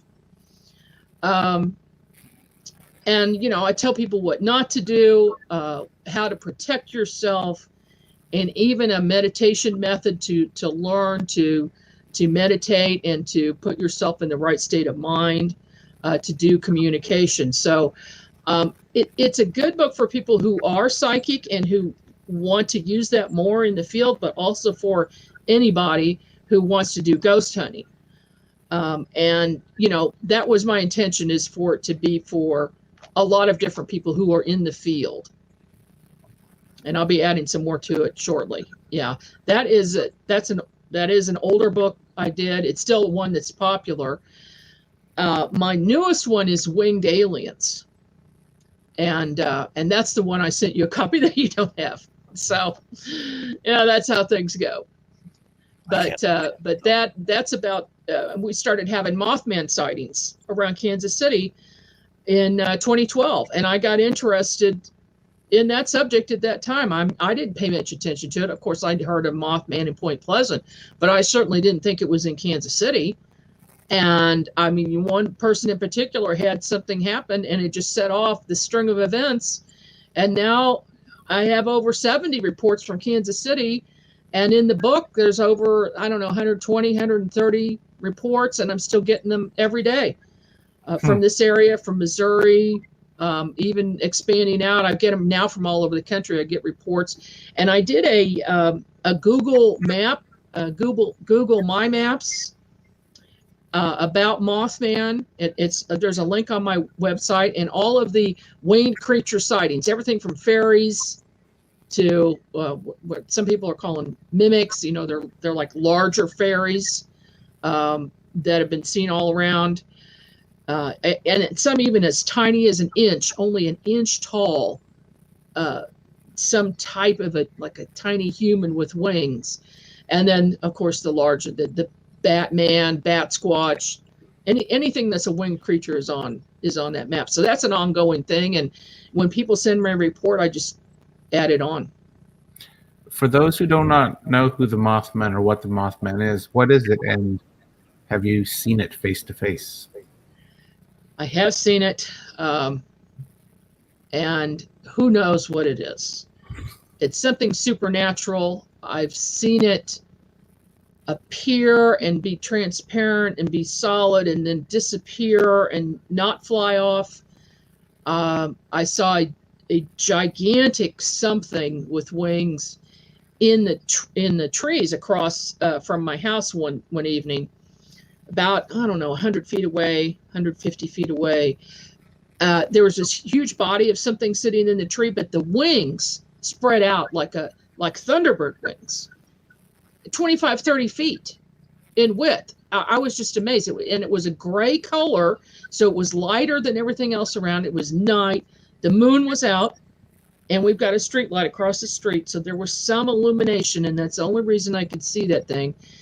And I'm looking at this, trying to figure out what I'm looking at, when I hear a noise in a tree in my yard that's close to me, and I look up, and there are 3 winged creatures that look like little pterodactyls or bats. They're like bat wings that were folded with the elbows folded at their sides.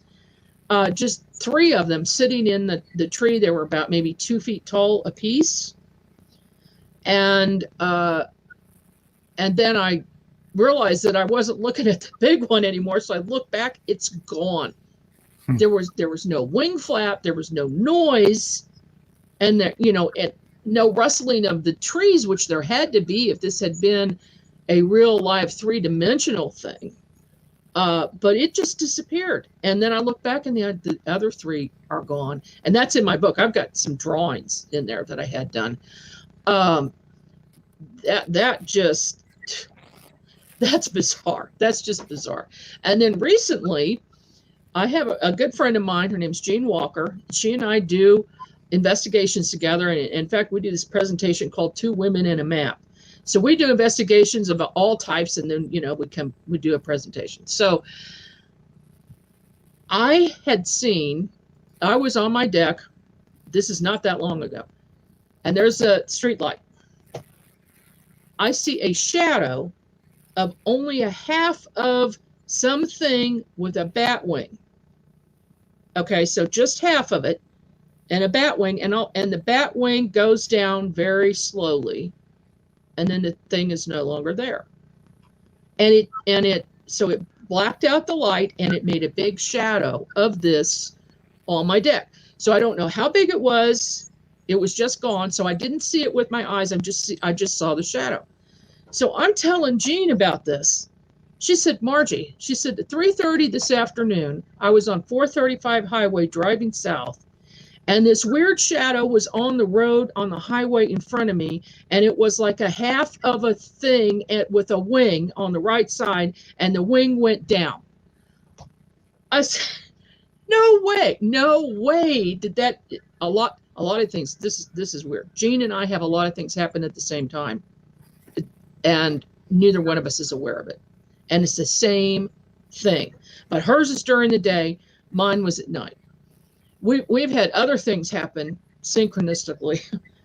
I think one of the strangest, though, was when we both woke up in the morning, and she lives 2 miles from me, with a strange half-circle bruise between our first 2 toes, as if something had been placed between there and tightened down real tight, like a washer or something. Oh, my goodness. We both sent pictures to each other. I still have them. Unbelievable. Same marks. And on that note, I'm going to get you to hold on right there, because we do have to go to break here at the bottom of the hour. We do have some audience questions coming up next for the lovely and talented Margie Kay, MargieKay.com. The audience is loving your woo tonight. Loving you. And Merle is here, everyone. Merle from the Paranormal Road Trippers. We continue with Ghosts of the Great White North right after this.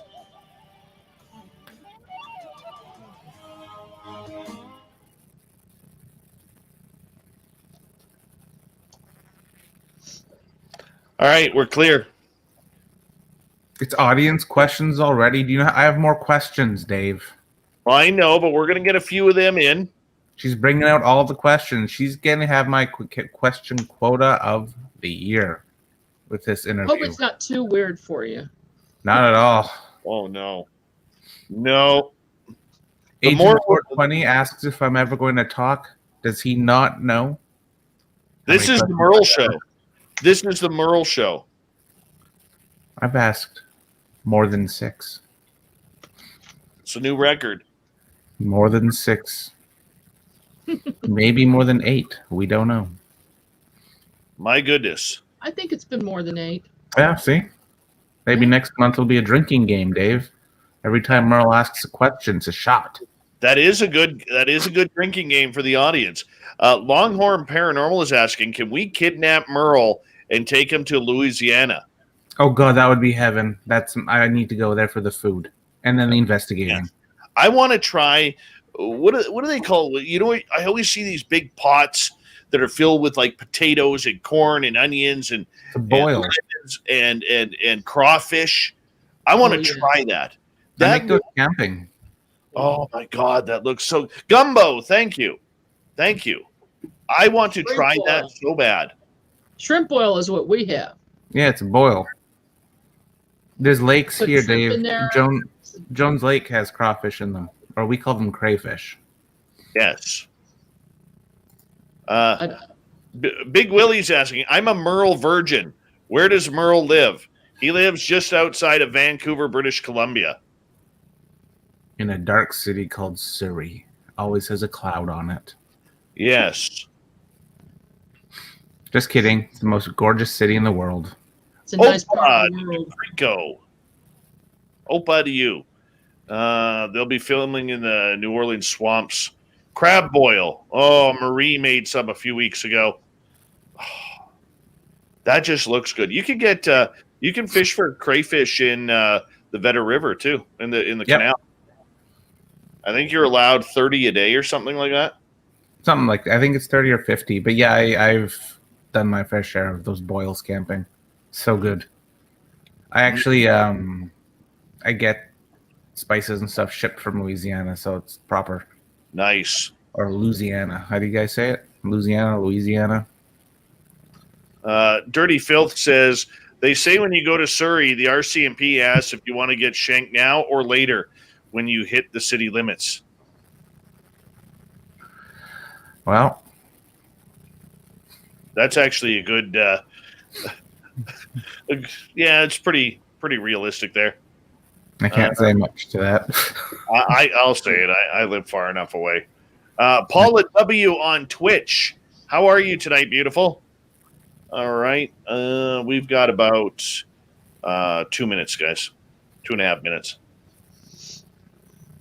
Back to what I was saying about my family tree from Missouri. Civil War records. I had people, I guess, great-great-grandparents or whatever that fought in the Civil War from Missouri, Kentucky, and Alabama. Like I have all of their records. They all migrated from Maine, because most of my dad's family now lives in Maine. They went to Missouri and then Kentucky and Alabama. So. Yeah, I've got family ancestors who served in the Civil War on both sides. So, who knows? They may have known each other. Yeah. The U.S. has very good documented stuff. Canada's not nearly as documented historically wise. No. Although the U.S. is a lot older too, so. But yeah. Yeah. All right, Dave, where are we taking it next half hour? I want to get some audience questions in. Okay. Because there's a real good group of questions I need to just find. I got a couple from Chad Smith here. The Chad Smith.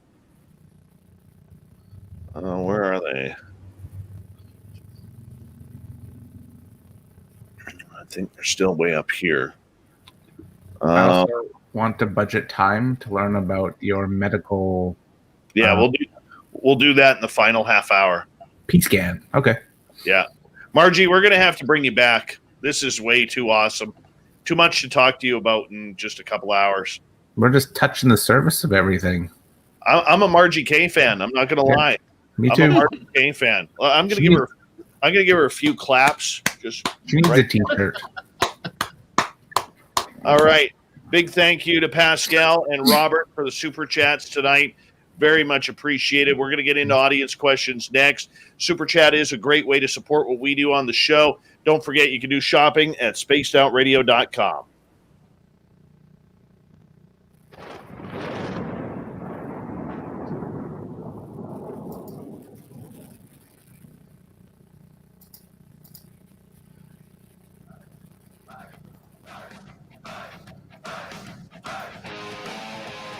We pass the halfway point of Spaced Out Radio tonight. My name is Dave Scott. Thank you so much for taking the time to join us. We really do appreciate having your listening ears. Want to remind you that if you've missed portions of this show or others, check out our free archives by going to youtube.com Spaced Out Radio. Do me the favor, hit that subscribe button. Our website is spacedoutradio.com, where we have a plethora of features for you, including rocking out to Bumblefoot and reading up on Captain Shirk's SOR Newswire. Follow us on Twitter at Spaced Out Radio and on Instagram, Spaced Out Radio Show. We continue on tonight with Ghosts of the Great White North. Merle is with us from the Paranormal Road Trippers out of Vancouver, British Columbia, and from the beautiful state of Missouri, we have Margie Kay with us. She's an intuitive, she's a paranormal investigator, and she's a cryptid investigator, UFO investigator, wears a lot of hats. Her website, margiekay.com, and we're going to get to some audience questions here for you guys. We're going to start off with Chad Smith here, the Chad Smith.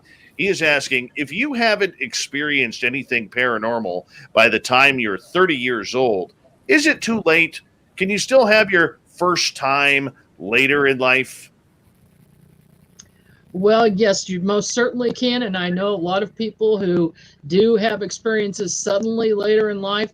That used to not be the case, but in the past few years, things have stepped up. And I believe that that's because of our position in the universe, and we're moving into fifth dimension. So this is a transitional period.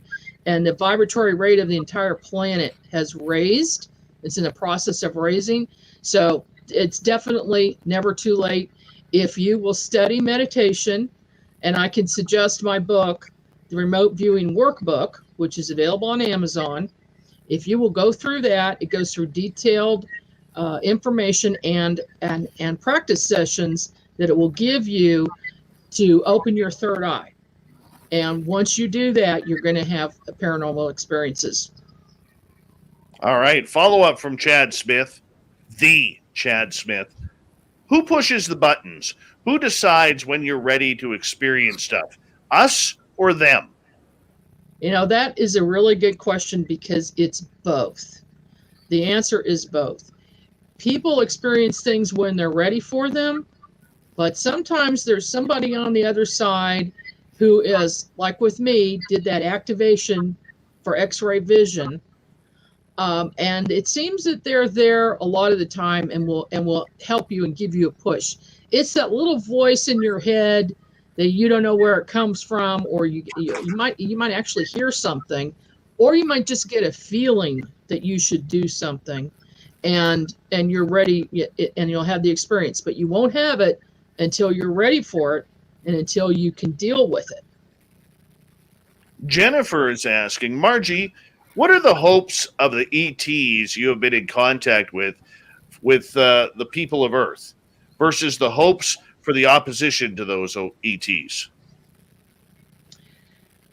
Well, the hopes for most of the extraterrestrials is that we will become a non-warring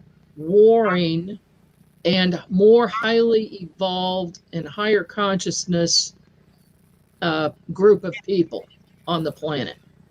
And if you look at what's going on in the world today, sometimes that seems utterly hopeless, but yet they are there to help us, and we are gradually raising consciousness, and it's a very slow process, but hopefully someday we will look at everybody at that level, and there won't be any more war, there won't be any more conflict. There will, all of this stuff will go away. It's just taken longer than we want.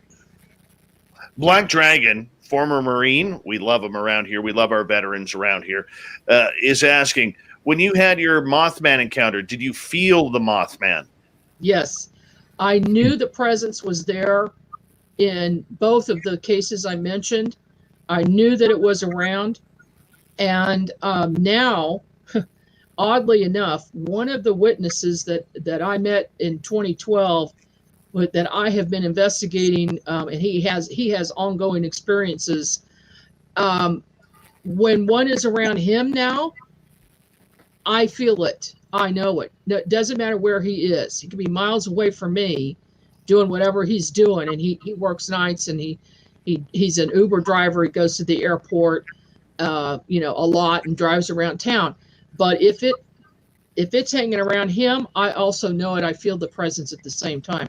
So it's almost like once you've had that contact, you have a connection to that being. And, this happens with other types of beings as well. But this one in particular has a certain type of energy around it. And when it's there, your spidey sense goes up and you know it. All right, let's get to another question from our audience. This one from Jennifer. Aside from a skeleton, how did Valiant Thor appear to you, Margie? Well, Valiant Thor never appeared to me as a skeleton. That was the massage therapist that turned into the skeleton. Valiant Thor has always appeared to me as just his head, his face, or infrequently as a full-bodied apparition that's transparent, or on one or two occasions as a ball of light. So, but most of my contact now is telepathically, or I'll travel astrally or remote view him and his craft. I will go to him, and he has actually taken me on the craft several times and shown me around, or one of his engineers or somebody takes me around and in my astral body or my etheric body, and I've been inside the ship and I know what it looks like. I've been on all 3 floors, and I've seen the engine room, and they showed me how, part of how their propulsion system works. But he usually does not appear unless it's something very important. It's telepathic communication, just speaking, and I'll say something and he talks to me. I hear his voice, just regular conversation. All right, Merle, this one's for you. This is from Lazarus Project. Do you eat breakfast for dinner, Merle? 100%. I think it's weird, Dave, if you don't. You're weird. Nope. I like a strong bacon and eggs, runny yolk with toast for dinner any day of the week. Disgusting. With a good hash brown. How about you, Margie? I think that's a musician thing because we're used to staying up late and working gigs late and then getting breakfast late. So, yes, I do like breakfast for dinner. I like a good tub of Lucky Charms, too, sometimes for dinner. If I would have known this is the way this interview was going to go, I would have called it off the air right off the bat here. There's never a need for breakfast for dinner. Ever. I'll eat dinner for breakfast. I'll eat cold pizza, Chinese food, any of that. Yeah, dude. Terrible. All right. Longhorn Paranormal is asking, what is your stance on the use of Ouija boards and the 1970 psychiatric clinical notes, Margie? The Ouija board is a tool just like any other divining tool. It uses the same energy. You just have to be careful when you use it because it has a tendency to open portals. So if you protect yourself before you go into it and you know what you're doing, it's just another tool. It's not anything to be afraid of. If you are a teenager and you don't know anything and you think you're just going to play it with the game, that's when bad stuff happens. Very true. Merle, you're also a very big proponent of Ouija boards as well. I don't mind the Ouija board. I view it. This is my view of a Ouija board. A Ouija board is an analog version of a spirit box because a spirit box is digital. Neither of them have caller ID, so you don't know who you're talking to. So you have to be careful. You have to do all your protection stuff if that's what you do before and after you use them. They're the same thing to me. That's how I feel about that. I like them. I have one right here, actually. That's a good analogy, Merle. I'm going to steal that. Steal it. It's the truth. It kind of wakes people, or what's that term makes people woke? Isn't that the term they use now? When you compare the spirit box to the Ouija board, because no one connects it, but it is the same thing essentially. I don't see a difference between Ouija board, reading tea leaves, pendulum, psychic intuition. I don't see a difference. None of them have caller ID, man. You just don't know who you're talking to at the end of the day. Absolutely. Jenny is asking. Oh, go ahead, Margie. Go ahead. I was just going to say, I think it's a good tool for people starting out. Yes. Mm-hmm. Just close the door at the end. That's it. Yes. Close the Just door. close the door. And say goodbye. I also love the Longhorn popped into the show tonight. Happy they're here. Yeah, absolutely. That's good stuff. Jenny is asking, I've seen several pets and an otter on my bed. Does that mean my third eye is opening? Oh, most definitely. Your third eye would be open if you've seen that. The pets, if they're your pets that have crossed over, that would not be unusual. But an otter, I think that that's something that you need to pay attention to. I think you need to look up what an otter means and what it might mean in Native American tradition to find out what the message is there. I don't know. You'd have to look it up. Let's get back to Jenny. She is asking in regards to Valiant Thor once again. Did he look like a human? Yes, absolutely. A normal human being. And there's a picture of him in the book, Stranger at the Pentagon. He let people take his picture one time. I know the feeling because there were three of them there. There was another lady and a man in that photo as well. I know the photo you're speaking of. They're his crew members were with him. Yes. And they don't age, by the way. And he doesn't have fingerprints. He's a created being. All right, we are moving on here on Spaced Out Radio tonight. YJ is asking, who would win in a galactic conflict if all alien species went at it? I don't know the answer to that question. Me either. I have a feeling, though, that somebody mentioned earlier is Valiant Thor the boss. Yeah, I think he's the boss. He's the commander of this fleet. And they do have craft all over the planet, surrounding the planet in space as a protection against negative ETs. So now I can't really answer that, but I suspect it would be this group. All right, Mennonite Abe is asking, what are ghosts, spirits? Are they echoes of the past? Aliens? All of the above.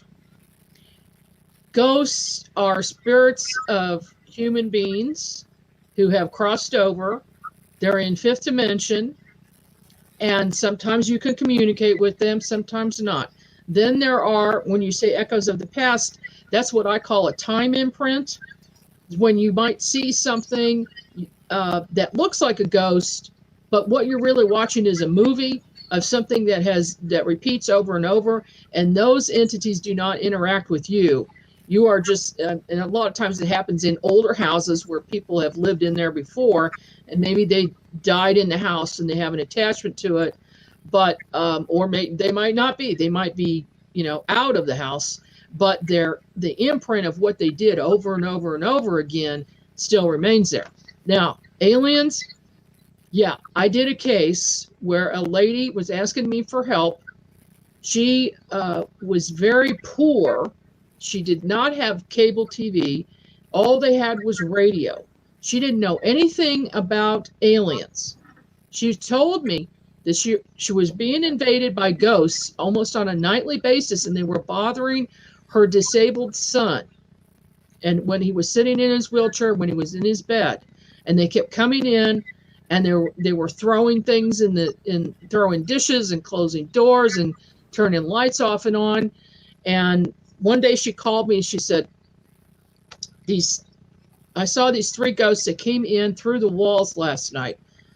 I said, and I'd been working with her for several months, working on the idea that these were ghosts. And I suddenly knew that they weren't. And I said, what did they look like? She says, well, they were about 3 or 4 feet tall. They were gray and they were transparent. I could see through them. They had big heads and big eyes. I said, oh my gosh, these are not ghosts. These are ETs. So, if someone doesn't know what they're looking at, which is hard to believe in this day and age, but there are people who are isolated, they might think an ET is a ghost. All right, let's move on here. Paula on Twitch is asking, Do different color orbs mean different kinds of beings or something else? Well, the orb question is a big one. When I have remote viewed some orbs, like the Joplin spook light, for instance, I see a Native American in a crouched position in this orb. So to me, that was a spirit. And a lot of people believe that some of these balls of light are spirits, and then other people believe that they're a probe of some type from some type of other intelligence that's sending a probe down to look. I worked on a case that was a paranormal case in Clinton, Missouri, and while I was on site, we were taking pictures at dusk, and the witness said, every night at dusk, all of these orbs come down the hill, and they come over the hill, and they go through all of the trees. So while I'm standing there, I see a Native American shaman in spirit form amongst the trees, and he's going around and around in a circle.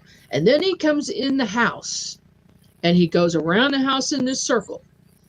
And I said, he's here, he's doing something for protection because some negative thing happened. A bad thing happened on this site, and I saw it fighting, but it was between two Native American tribes a long time ago, and there was a lot of death there. And this shaman keeps coming back to keep the negativity at bay because there's a negative vortex there. And then we see the lights start to come down the hill. And here they come very, very slowly, just floating along. First there's a few, and then there was at least a dozen that came down, and they came out into the yard, and they're floating there. Well, I'm taking pictures. I get done with this investigation, go back, put it on my computer. There is an ET sitting inside one of the orbs behind a console like he is driving this little craft. And I had two other cases where this happened, where they're orbs, they're balls of light. People think they're spirits. I get, and we get the pictures blown up and we can see ETs in them. I have another investigator friend of mine who did the same thing. She took pictures. I honestly, dude, I can't say anything definitive either way about what these things are. Very cool. Very cool. We've got about 5 minutes to go before we're going to go to break here at the top of the hour. Ghost of the Great White North with Merle and Margie Kay tonight.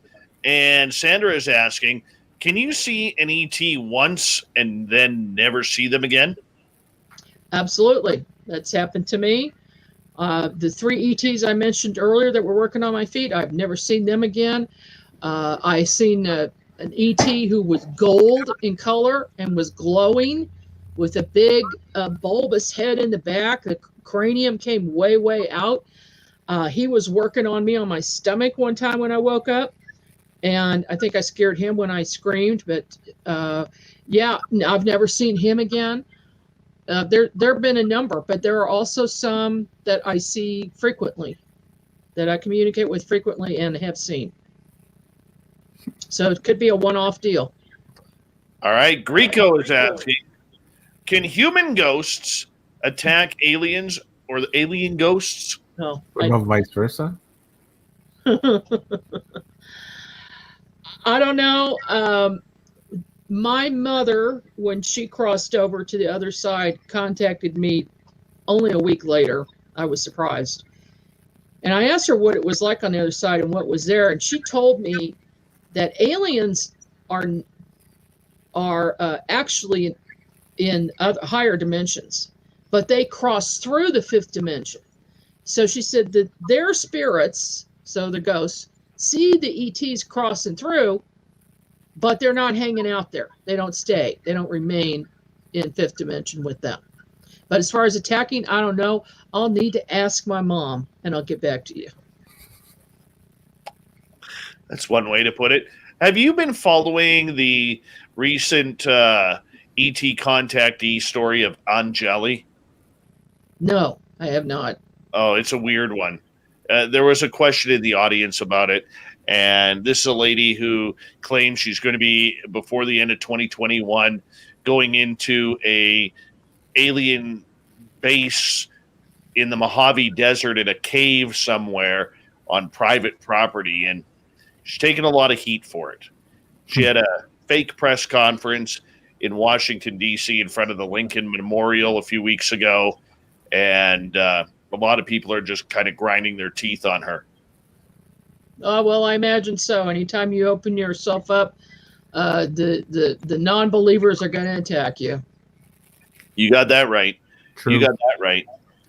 With 2 minutes to go here, how do you deflect your criticism of people who question your reality of what's happened to you and what you've seen? I just ignore them. Fortunately, I don't have too many that are skeptics that I speak to anyway. They might be saying something behind my back. I don't know. But I choose to just ignore it, because all that means is that they're not ready to understand it yet. And when you say understand it yet, can you go into detail about that? Well, they haven't had experiences like that themselves, so they just don't believe it's possible. And this is usually people who are left brain. They're extremely analytical and they're unbalanced. And until they open up and get their left brain working, they're never going to experience anything like we do. Yeah, we don't know anybody like that around here. Anybody. No. Right. Because, and I think that's a logical answer, because, the one big thing that a lot of people are yelling these days from the rooftops of social media buildings is proof. Where's the proof? We're tired of the stories. How do you deal with people who say, you got some great stories, but, do you have any proof? Photographs, video, things like that? Well, I've got some photos and videos, but most of it is telepathic, and you have to be able to see these things. So you've got to get your mind at a certain point where it can be, change your level of consciousness. And until you open your mind to that possibility and try it, it's just not going to happen. Merle, what do you think? We got 40 seconds. What do I think about about what, Dave? The experience. I believe stories. I think everyone has a story. I believe there's truth to stories. There are also people that like to make stories. I think stories are fine but for me, like with UFOs, I have to experience it. But I like talking to Margie because I'm learning a lot about it. Whereas before, I'm more closed off because I'm very analytical, yet I have a ton of ghost experiences because I do the paranormal research. I'm trying to apply it to different genres of the aliens and all of that sort of stuff. The Mothman stuff, you totally got my ears up. I'm going to be researching it tonight. All right. And on that note, we have Merle, we have Margie, and we have me going into hour number 3 next on Spaced Out Radio's Ghosts of the Great White North with Merle from Paranormal Road Trippers and Margie Kay. MargieK.com is her website. Hour 3's right around the corner. Stay tuned. Spaced Out Radio continues.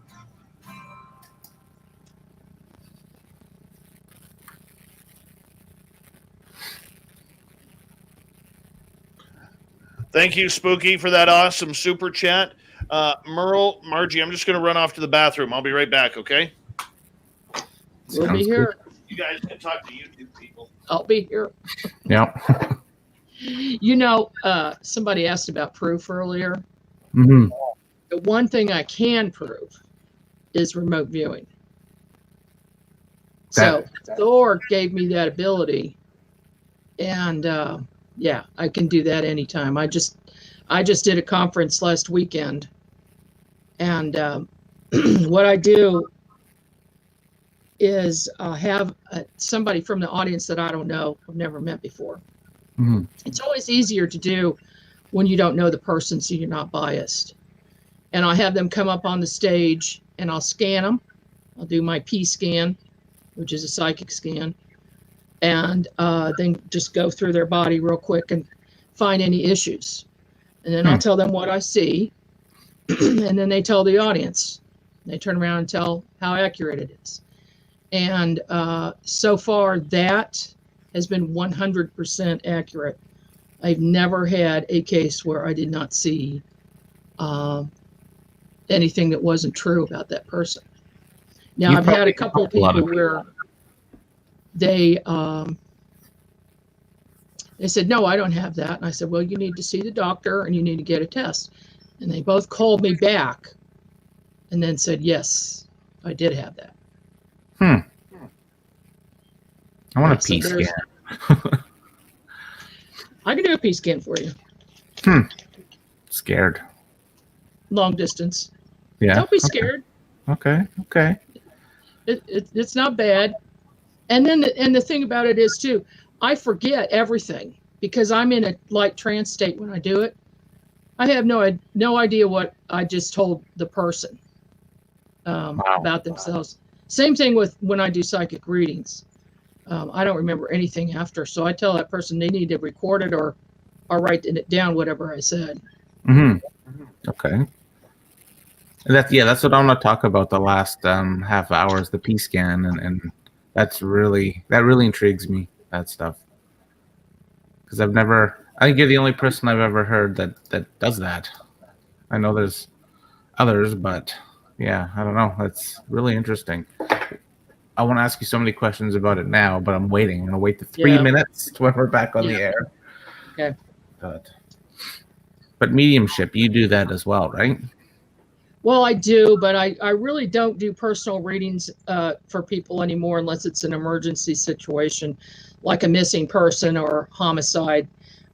I'll do those, and I do those at no charge.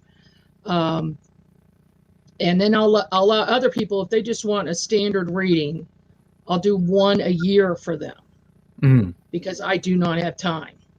I'm so busy. I just don't have time to do it. I wish I could do more of it, but I just can't. I'll do for audiences, I'll do for big groups and do talks, and then I'll pick out a few people, and do as many as I can. But that's pretty much what I'm doing right now. Maybe later on I can if I have more time. Cool. And then are you active with paranormal investigations, like ghost hunting? Are you more, yeah? Yeah, I don't do as many as I used to do. I usually save, I usually only go on big cases that people are having trouble with. If another paranormal group calls me, they've got a big issue, and then I'll go in. After they've been investigated, they might call me, especially if there's a negative entity on site. That's another thing that I think Thor's involved with, but he's never told me. But I do have this strength to get rid of negative entities. And my dad actually taught me that years ago. He and I worked together on a case where there was a really negative entity in this people's house. And I found the source of it. It was a well underneath their house. And he and I together got rid of this thing, but it ended up me being in the end because I'm stronger than he was. Now, can you do that stuff remote viewing too? Yes. Yeah. Yes. And I can do it from distance too. And so now what I do, I don't go on site anymore. People will call me and then I will remote view the site and I'll send my etheric body out there, and then that chases that negative entity out. Oh, wow. They know I'm coming, so they're usually, a lot of times they'll leave anyway, even before I get there. That's good. We got about just over 1 minute, guys. 1 minute. And Margie, when we get to the commercial break at the bottom of the hour, I'll say a proper good night to you during the commercial break, if you don't mind. Okay. Yeah. Don't forget, you can get your MERLE swag by spacedoutradio.com. You want that stuff. You can look like MERLE. It's all MERLE all day, all friggin' night. You can go to Louis' Barber. That's a good cut. Yeah. Yeah, high and tight every day for MERLE. High and tight. The way we do it around here. Big thank you to Spooky, to Longhorn Paranormal, Pascal, and Robert for the amazing super chats tonight. We really appreciate your support of SOR. It's a great way to support what we do on a nightly basis. Big thanks to all of our veterans out there who are listening in to the show. We really appreciate it. You always have a safe home here at Spaced Out Radio. And, of course, to all our regulars in the chat room and listening in on our archives and on Spreaker, we love you. Thanks for joining up with us. We really appreciate it. We're going to kick off hour number 3 right now. So here we go. Get your horns up.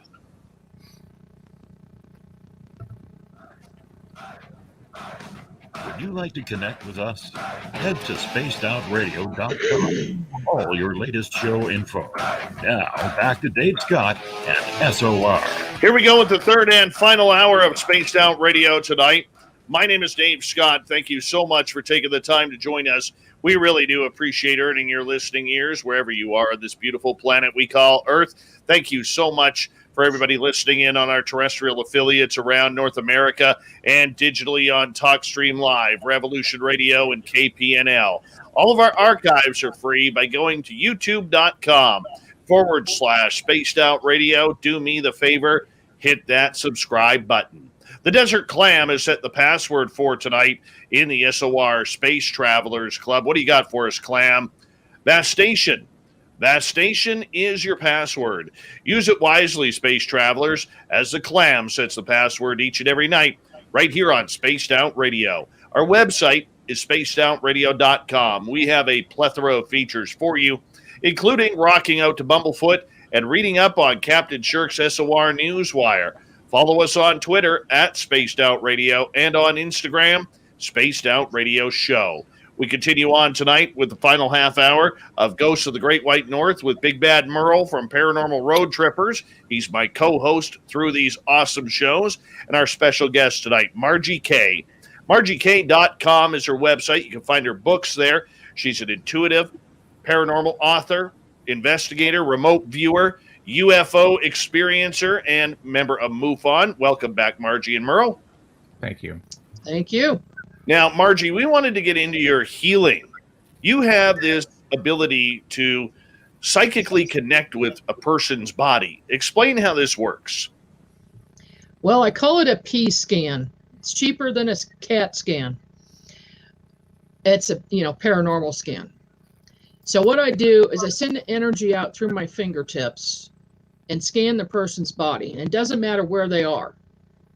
What I do now, usually Zoom with somebody to do it. But if I'm in person, I'll do the same technique. I'll scan their body with my eyes closed, and that information will come back to me in my mind in like a video that I'm looking at. And I'll look inside the body, I'll look at the bones, all the organs, the tissues, everything. And if there's an issue there where there's something wrong, it will stand out.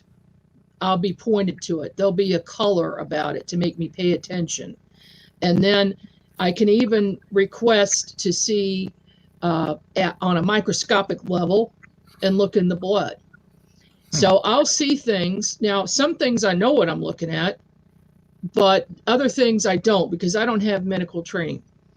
So I will, to see what it looks like, describe it to the person, and then they might know about it. Most of the time they do know about it. Sometimes they don't know what's going on.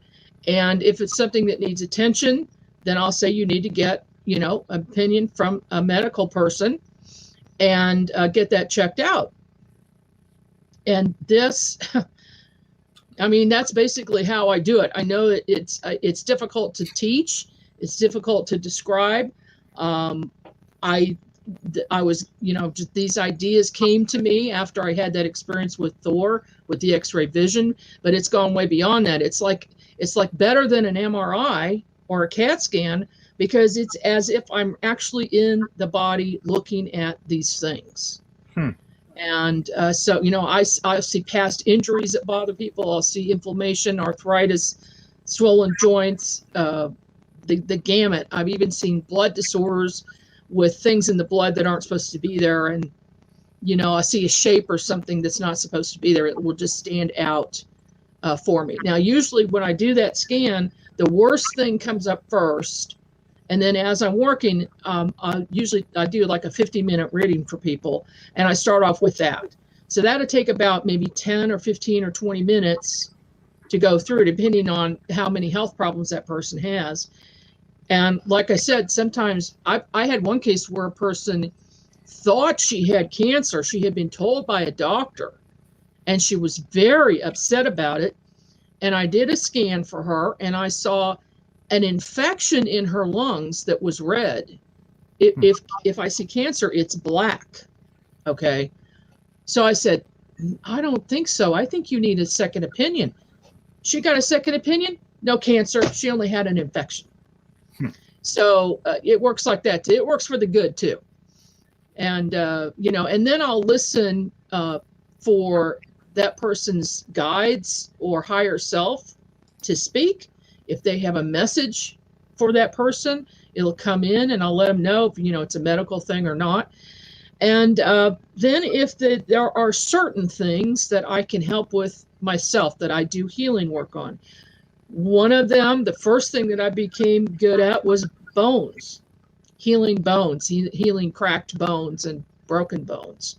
And sometimes it's instantaneous, and other times it might take a little while. The people that I'm working on say that they feel like electricity is going through. And well, it's energy, but it feels like a mild electrical shock to them. I've also been able to do feather healing, which I was taught by a spirit guide named White Cloud, who was a Native American. He taught me Native American feather healing work. And I did this in front of a shaman one time, and I said, am I doing this right? And he said, absolutely, you're doing this right. Where did you learn how to do it? And I had to tell him it was a spirit who told me, and he wasn't surprised. He said, okay, I believe you because you're doing it the right way. So I can pull negative energies out of a person. If somebody has attachments to them, which is common, they can have some type of a non-human entity attachment. I can get rid of that. So, I don't do everything, but I do a few things as far as the healing work is concerned. Very cool. Very cool. Merle, you had some questions about this. I just want to know how it works. How did you know you had that gift to do that? I think, gosh, this was years ago. And I don't know, but I think Thor was behind it, because even as a kid, I remember hearing a voice, a man's voice. It was his voice. And he would tell me to try something or tell me to notice something. And just by doing that little thing, the thought would come to my mind, hey, you can do this. You can try this. Like one day a few years ago, I was wondering what the little tiny white lights were that were flitting around trees, particularly, well, they're around all trees, but this one tree in my backyard I had a connection with, and would see these tiny lights. And I was just thinking, what are those things? I wish I knew what those things were. And Thor's voice just said, why don't you ask them? I was like, wow, I didn't think of that. I certainly didn't ever think of that. So I asked them, what are you? And they responded and told me that they are tree sprites. And they said there's a tree spirit that lives in the tree. And that it was someone who was a human before, who wants to see what it's like to be a tree and is living in the tree. But they said, we're different. We're sprites. We help the tree. We tell it when to grow, when to leaf out, when to make branches, and all of this. And so the other thing I had noticed is that I would see every winter, I would see an energetic branch come out of the tree. Now, it wasn't there physically yet, but I could see that there was the energy of it. And then in the spring, they would appear in exactly those places. And the tree would grow out to a certain width and height. And so I started telling people, that tree is going to grow 18 inches this year in the spring. And there it would be. Or it'd be 3 feet one year, and it would be 3 feet. And so they said they're there with the tree for its entire life. And when it dies, they go to another tree, a young one. And I wouldn't have had that idea if Thor hadn't have said, try this. So I think that all along that has been the case, even though I don't remember everything about it.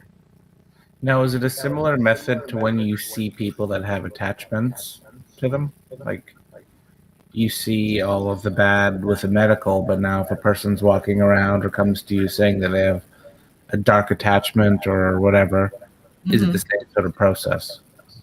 Yeah, it's the same way that I look, and I will see that entity, and it usually just takes me a minute to get rid of it. The thing about these attachments is they're non-human, and they're sucking energy, and that's how they survive. So they will take energy from a weak person, somebody who's not aware of them, somebody who has done psychic work and didn't protect themselves, or they've been ghost hunting, they didn't protect themselves, and this entity has gone home with them, basically, and will attach. So the thing is, first of all, becoming aware of it, and then not wanting it to be there. I mean, the person can get rid of it themselves if they want to. And all of those things about protection that we talked about earlier, white light and all that, that will detach it. I have an issue getting attachments from investigations quite often, and I can't figure out why. I protect myself and all that sort of stuff, but I'd say 60% of them, something follows me, 60 to 70% of them. I'm not asking for it. They literally just follow me. Yep. Okay. I think you need to put a stronger block up and put some more energy into that, and just spread that out about 6 feet around you, instead of the normal like 2 or 3 feet. You just go way, way out with this and just charge that until you feel like it's super solid. And then you'll be able to walk in there and then put that intention. You're not following me home. You're going to stay here. Yeah. I think that'll work. Okay. If it doesn't, give me a call. Okay. Go get them. Yeah. Good. All right, Dave. There's always danger, Margie, in helping somebody with their body, because there's always the chance that we as humans are going to be wrong. And because you're not technically a medical practitioner, you have to obviously be very careful with what you're telling a client, what might be wrong with their body, whether it's something as deadly as cancer or something as feeble as a stubbed toe or cramps or something along those lines. Where do you draw the line for safety with people? Well, first of all, I tell them that what I'm doing is for entertainment purposes only. Okay. Secondly, I mean, they can take what I tell them and throw it out. But most people don't do that. They listen, and then they get medical advice. Obviously, I'm not a medical professional. I tell them that up front. They need to go get some medical advice. Now, I may also get some information for things that they're supposed to eat or things that they're supposed to take, like herbs or spices or certain foods. There are certain foods that keep coming up a lot, for the same ailment that their higher self will tell me, and I'll tell them just use their best judgment and discernment and try it or not try it. It's up to them. Mm-hmm. Have you ever had a case where you have potentially gotten into trouble for that? Never. That's good. And I even have done work with chiropractors and nurses who've asked me to help diagnose, but that's at a distance and nobody knows about it because I am so accurate. Wow. You also work on police cases and cold case files. What's that like? Because I know from talking to police officers, they want to keep that very quiet. There's a lot of things the police keep very quiet. And I'm just curious what you know about that. Well, first of all, I tell them that they can't write my name down anywhere. I don't want to be in that case file. I don't want any credit. I don't want my name used at all because the bad guys can get a hold of that. And I've worked some big cases against some big organized crime groups, and I don't want them to know what I do, who I am. So the other thing is, they don't want anybody to know they're calling me. They don't want their bosses to know. So I keep it quiet on my end. And I've done work for multiple police detectives, private investigators, people with large organizations with 3 letters.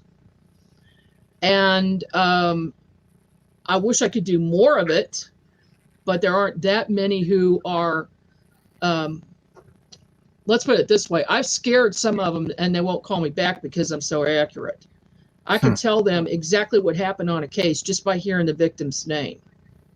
And I'll be on that case and I will experience what the victim experienced, see and hear everything. And then I'll be able to follow the perpetrator to their house, get their name, their vehicle license plate number, the whole 9 yards. And they will go catch the criminal. In some cases, a big, huge, a number of people all at the same time. And I can't go any further than that on that one. But, they'll take all the credit. I don't care. I just want to help cases. And how I got started in that was years ago. I had a group of attorneys who were visiting me on a regular basis to have readings. They came like twice a year. And one of the attorneys called me one night and she said that her niece was missing. She didn't come home from the bus stop. And this was the first time that I tried remote viewing. So everything kind of fell into place for it. I thought, well, how am I going to help this lady? Got her on the phone. How am I going to find this girl? And all of a sudden I saw this line come out of my solar plexus and go out. So I said, well, I'm going to follow this. And I followed that line, which turns out was my etheric body. And I end up on a street corner and I see 2 street names. And I said, what do these names mean? She goes, oh my gosh, that's her bus stop. Exactly.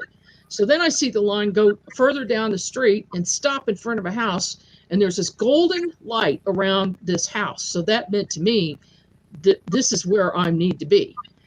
And all of a sudden, then I'm raising up in the air, going over the house and into the backyard where a shed is. And then I could suddenly see inside the shed, and I see this girl lying on the ground.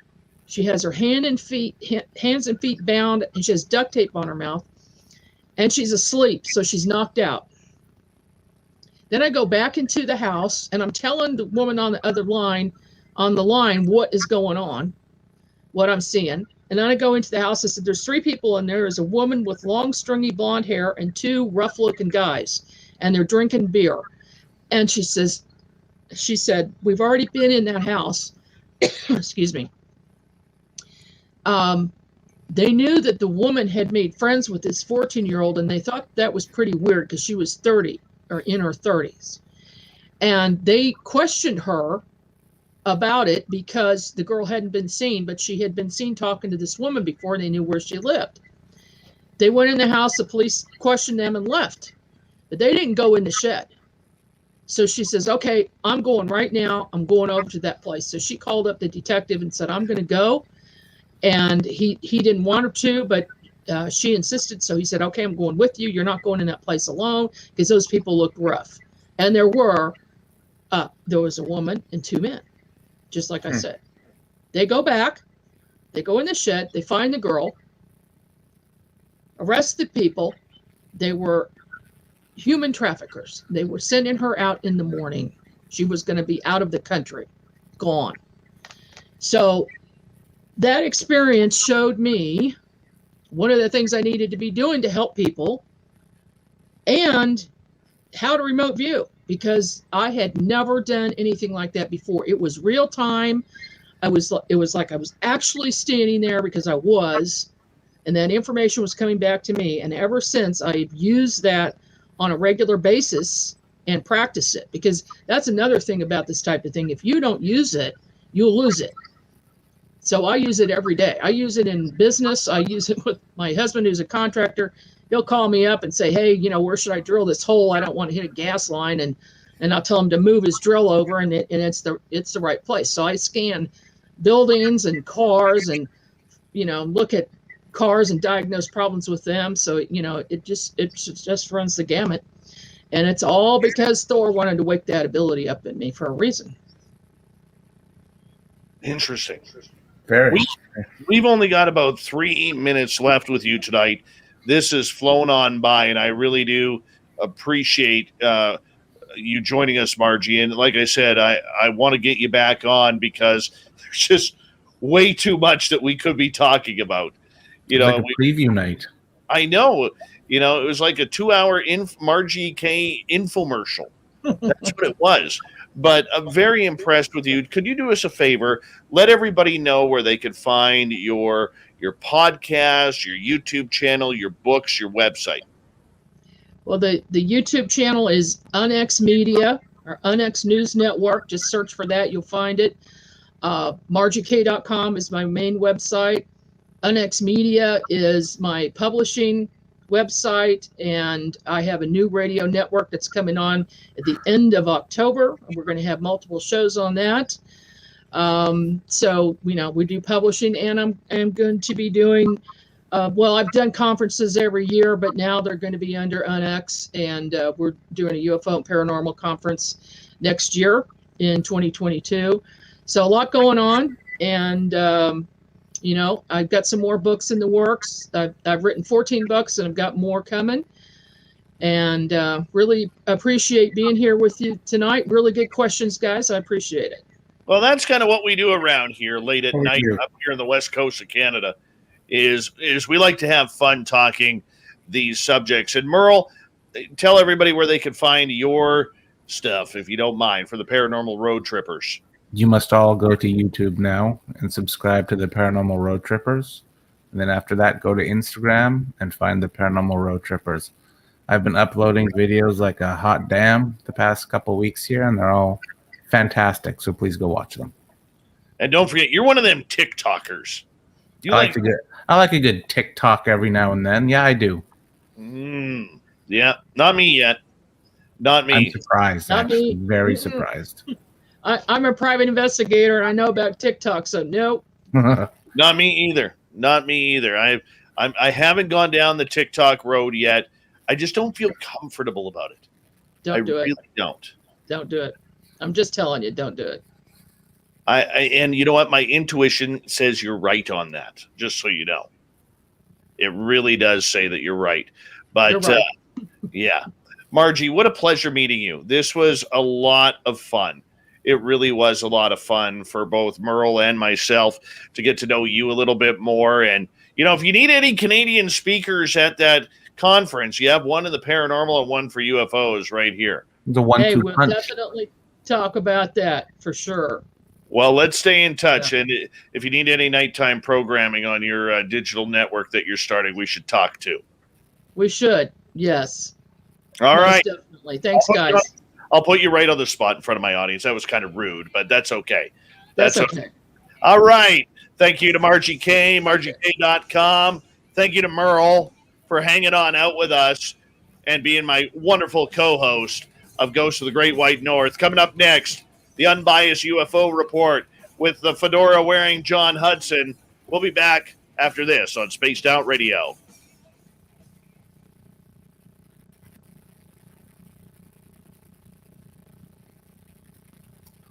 Great job, Margie Kay. Great job. All right. Thank you. And Good thanks show. for the great questions. You guys are very, very good at what you do. So I appreciate that. Yeah, we appreciate you. I mean, what an absolute pleasure. That was a lot of fun, and I'm so glad we did this. Me too. And we'll be in touch about the conference and the network and all of that. Perfect. Let's do it. Let's Okay. do it. Bye, Awesome. Margie. Bye-bye. See ya. Bye. She was awesome. That was a strong show.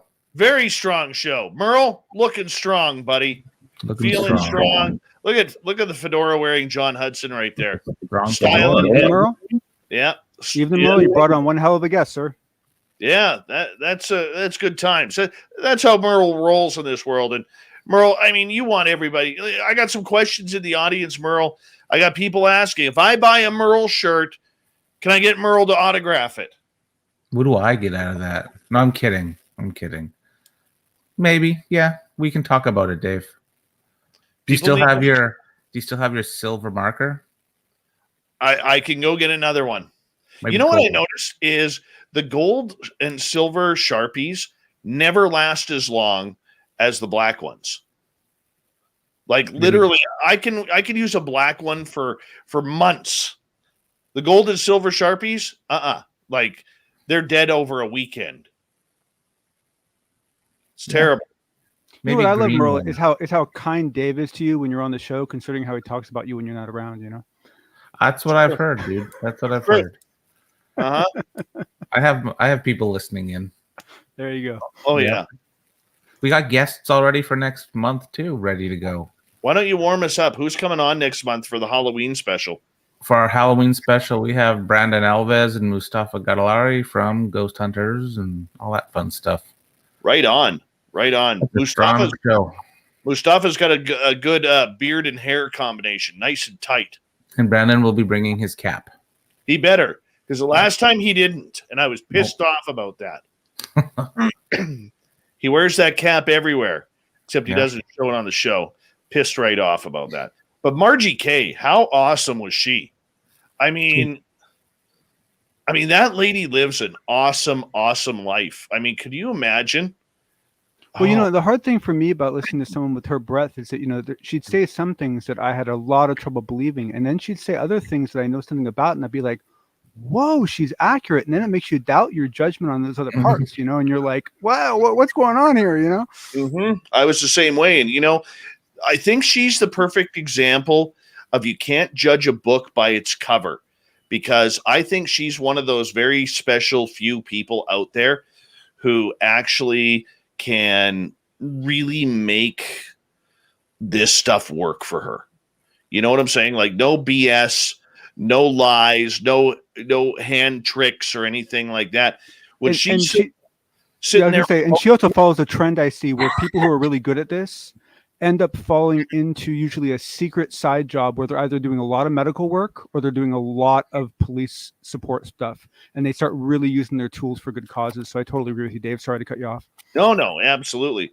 But Merle, we got to let you go because John and I got to get ready here for the show. And everybody, I'm going to quickly pull up YouTube here and get Merle's YouTube channel. Actually, the easiest way to find Merle's YouTube channel is go onto our channel, Spaced Out Radio, and then go into our community? What's it called? Hold on, I'll get it for you. Go into our channels. Click on channels, and you'll find the Paranormal Road Trippers right there. And it's right beside Nicole Sackich and Lynn Wallington's Paranormal Spirits. We have them on there, so that way you guys can go subscribe. I want to see all of our audience subscribe to Merle's channel. He's got some really cool stuff on there and cool videos on there. And that's the easiest way to find his channel. Let's try and get Merle up to 1,000 subscribers by the end of the year. I want Merle to get 1,000 subscribers. So go to our channels, on our YouTube channel, and then what you want to do is find Nicole Sackich. Merle's Paranormal Road Trippers is right beside it. Click on that, and let's get Merle up to 1,000 subscribers here, guys, because he deserves it. He's my best friend, and I want to see him have success on YouTube as well. So if you could do that, Merle, we got to say goodnight to you, buddy. All right. Good night, guys. We'll call you soon. Okay, bud? Ciao. Right. All right. Let's get Merle out of here. And thank you to Spooky, Longhorn, Pascal, and Robert for the super chats tonight. Here we go, everyone. Let's get this thing rocking.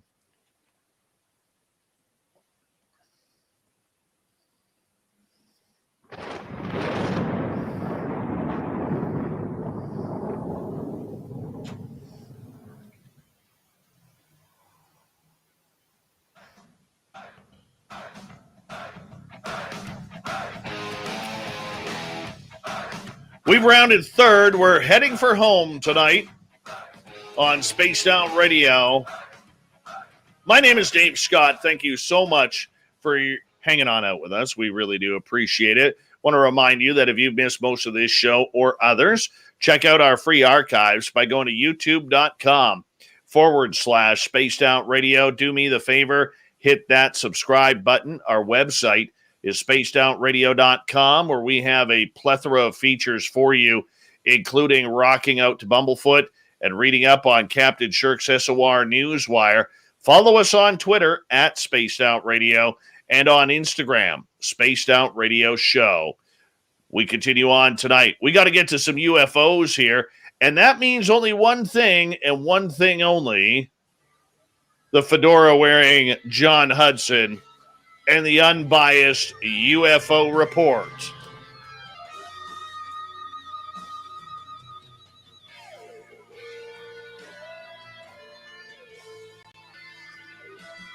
I love your theme song, man. Love your theme song. Little Bumblefoot there. You should be louder. Out with the day after. Oh, it just feels good. Feels good. John, how you doing, buddy? Doing good. Doing good. Happy to be here. Always good to have you here, my friend. And you know, lots of UFO news coming once again.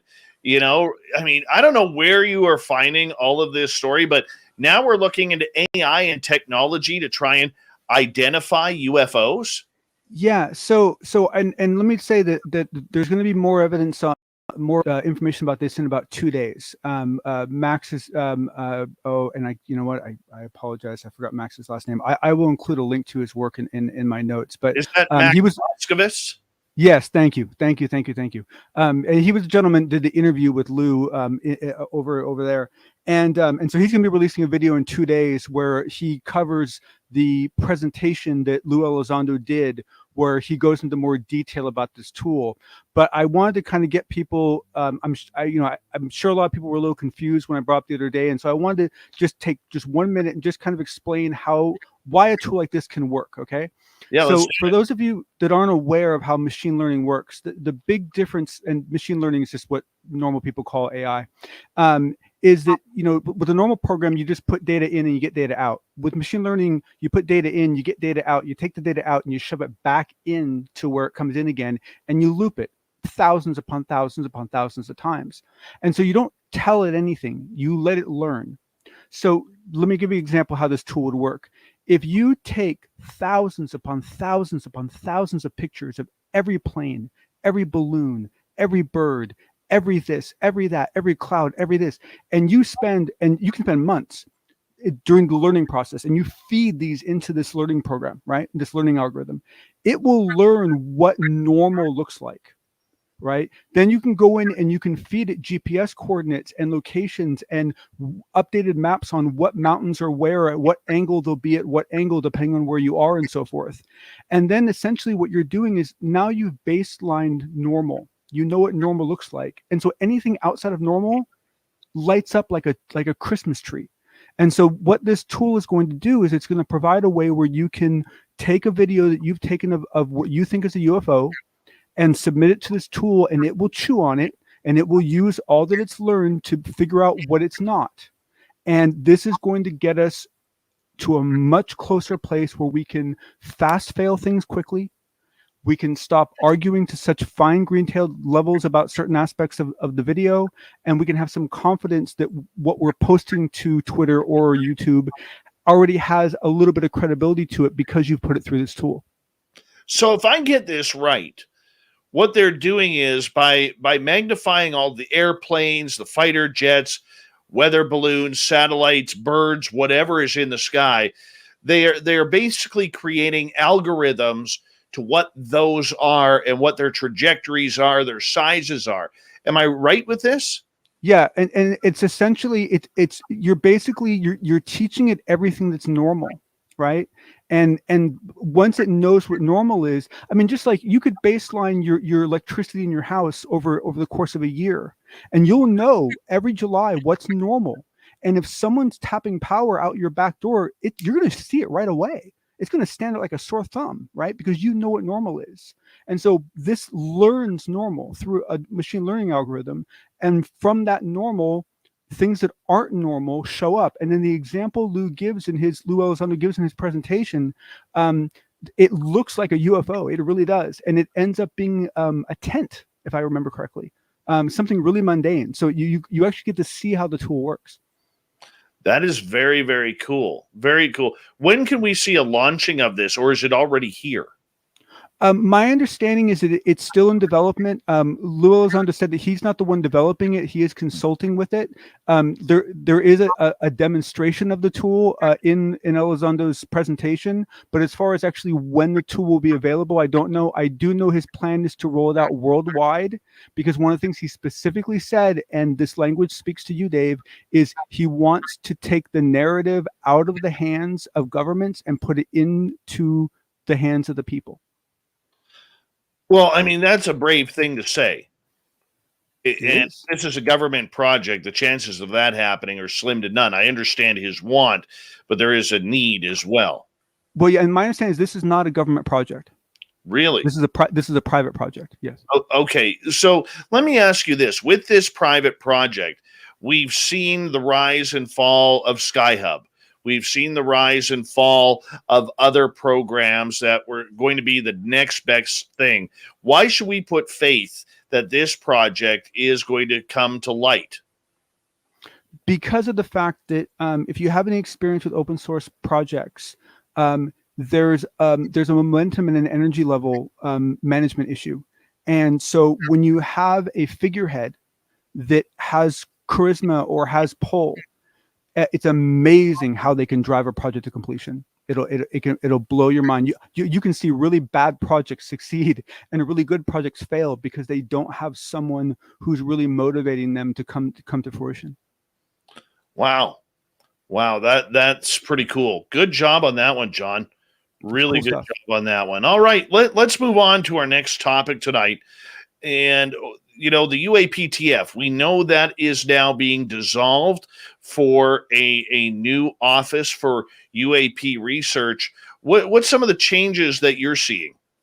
Well, I want to caveat that this is one of the things that we're going to get to right after this is that there are two different bills. Okay. So the bill that we read the other day, that's the House bill, right? The Senate bill is different, but assuming the House bill prevails, which personally I believe it will, then this is what I want to talk about now, because this is really cool. So previously, the UAPTF was in the Office of the Undersecretary of Defense for Intelligence, and it was being cared for by the U.S. Navy. Okay, and so the Undersecretary of Defense Intelligence is basically a group underneath the Secretary of Defense. Now, I don't mean to speak negatively about the people that run that organization. It's a very high-ranking organization, but it's still not SecDev. It's still not the primary organization. The proposal that the House is giving is to essentially move and now establish the UAP department, or whatever they're going to call it, actually directly into the Office of the Secretary of Defense. So this not only takes it out of a intelligence-specific organization, but puts it under the person that drives the entire DoD. Okay. So it's an upgrade. Is this good for UFOs? Yes. For multiple reasons. One, because as much as I will usually lean toward an intelligence organization just due to the capabilities they usually have, they still have one point of view. Okay. The Secretary of Defense must look at things through many angles, not just intelligence. And so you're going to have someone who's taking a much more holistic view to what's going. I mean, look, it's still a DoD program, right? I mean, let's be honest here, right? But what you have now is a much more senior person with a lot more control and a much bigger view of the tent overseeing the program. Okay. So isn't there any danger between getting all of this politics and defense contractors and everybody involved in UFOs? Of course. But here's the thing, one of the things that this whole movement is completely lacking is credibility.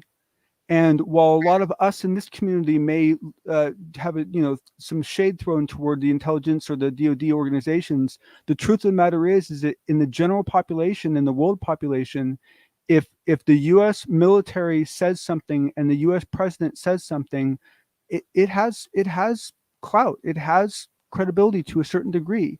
And so having them as a partner is a really good thing. Being dependent upon them is not. Okay. So if I get this straight, they're taking the UFOs away from the alphabet agencies and putting them under the Department of Defense. Am I correct on that? No, yeah, sorry. No, sorry. No, it does get very confusing. So basically, all the alphabet agencies most of them anyway, are outside of this, right? They're outside of the DoD, except for certain agencies like the DOE and I believe the NSA, and it gets very confusing. There are several intelligence organizations within the DoD. There are several intelligence agencies outside of the DoD. Most of the ones that you hear people talk about are outside of the DoD. There are some of them that are inside the DoD. This Undersecretary of Defensive Intelligence had purview over things like the DOE, but it doesn't have purview over, perhaps, for example, the CIA. Okay, what kind of changes? And this is where I get curious with this because, I think it's great that we're finally going to see a public forum, that this is getting public funding, public support from the government. What could shoot this down? What could bring this bill out of your Congress or out of your Senate and throw it to the garbage? So there's a small chance someone could shoot at it, right? Or Rand Paul, someone like that, right? But I would say the bigger risk is that essentially there has to be a consolidation. There has to be a point where they take the two bills and they merge them together. Okay, there are priorities that everyone has as to what they do. There are timelines they have to do this integration. So you could get down to a point where they're so rushed, they have so much left to do that they're moving too quickly. And for some reason, they end up taking the Senate language over the House language. And the problem with the Senate language is it's not bad. It's the exact same thing we've had up till now. All the Senate did was just carbon copy what we've already had in there into their side of the bill. Whereas the House, they actually wrote something new that was much more aggressive and much more detailed. And so realistically, they should take the more detailed one over the one that is pre-existing, because all they did was just carbon copy it. But depending on schedules and priorities and so forth, it could get dropped out the bottom, just depending on how much, how stringent the workload is. Okay. I would say that bureaucracy is a bigger risk to it than someone targeting it. And what is the purpose of the more aggressive bill? What is the big difference between the two? Is it money? Is it technology? Is it who is involved? Oh man, it's like the difference between getting like regular old cookies and like the most magical cookies you could love. It basically I highlight in what I'm going to post. I'm going to highlight the areas of it that I think are really interesting. But it's in the House bill that they specifically call out the different ints that they need data from. It's in the House bill that they specifically call out the harm it's being done to humans and wanting to research that. It's in the House bill that they specifically call out and say that any downed craft that have been recovered that are being converted to any technology must be reported on. All the details, all that stuff that we talked about the other night that I was so excited about, that only exists in the House one. Okay, so when it comes to crash retrievals, and we're going to change topics right after this. When it comes to crash retrievals, do we really believe that if there is a crash retrieval, let's say a UFO crashes in North Dakota, do we really believe that that is going to make it to public consumption? Yeah, well, but it depends on so many things, Dave, right? Because the thing is that you take that thing apart, right? And sure, any kind of technology they derived for it that's going to be weapons focused, it'll disappear, and in 30 years it'll show up on a plane and everyone will be like, wow, look what we invented, right? But there will be all sorts of other things that you learn from it that don't. So you take, for example, there's a type of foldable memory metal that Battelle produces. Okay, that memory metal, there's strong suggestions that was derived from a recovery. Okay, we don't know that for sure, but there's hints, right? That memory metal goes into people's prosthetics, right? That memory metal goes into all sorts of products that we use today that are very, very good for all of us. So we already have possibly seen it come to fruition in the public, but we'll claim credit for it. Absolutely. 30 seconds. Your thoughts on Elon Musk raising a storm on Twitter. I'm going to have a story on this on the news next, but it's basically saying UFOs are out there.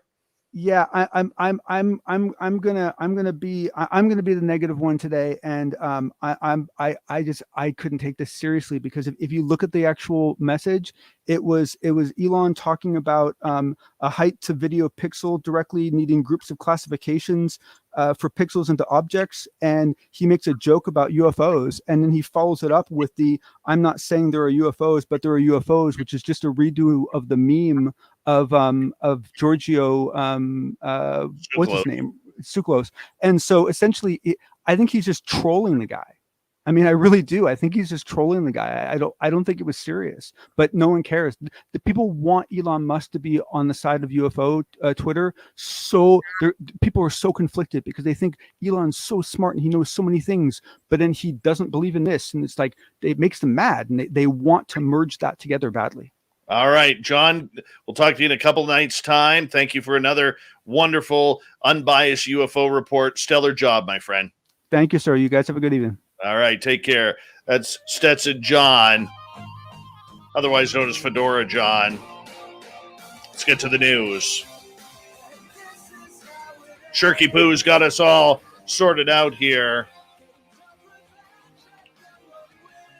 As we said right off the bat, Elon Musk causing a stir on Twitter, all because of a tweet saying, "I'm not saying there are UFOs, but there are UFOs," the entrepreneur tweeted out, provoking a frenzy of responses and memes from his followers. "Elon phone home, Mars," one commentator wrote, while others welcomed Mr. Musk to hashtag UFO Twitter and shared pictures of clouds with alleged extraterrestrial origins. Some social media users even wanted to know if the SpaceX program had captured its own evidence of alien intelligences and if they would release the secrets. Mr. Musk's comments come in the wake of a plan by the U.S. Congress to establish a dedicated governmental office to investigate sightings of UFOs by the military. Elon just knows how to play his words on social media. Glad to see hashtag UFO Twitter, though, get into that article for sure. Turns out cows can be potty trained.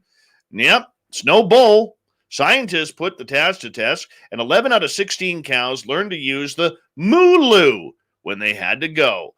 Just like some parents, the researchers used a sweet treat to coax the cows to push through a gate and urinate in a special pen. And it only took 15 days to train the young calves. Some kids take quite a bit longer. The cows are at least as good as children aged 2 to 4, and at least as quick, study author Lindsay Matthews said. And the reason for all of this, well, believe it or not, there is a reason.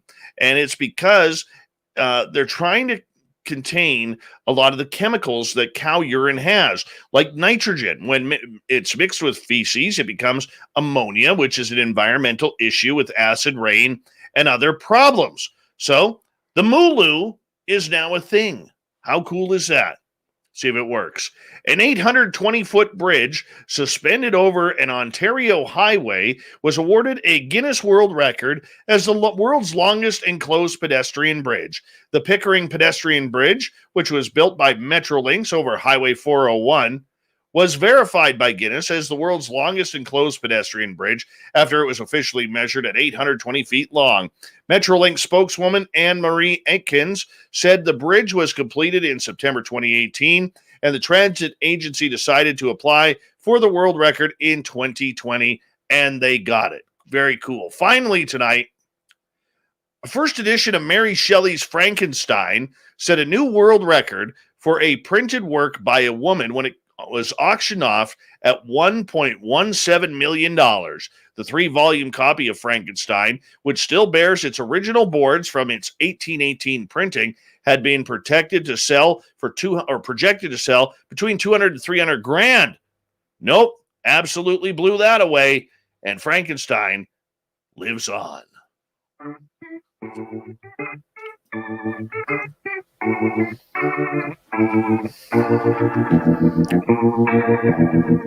Thought of the Dave happens every night at this time, where we ask the listeners a question. Today's question is, paranormally speaking, what scares you?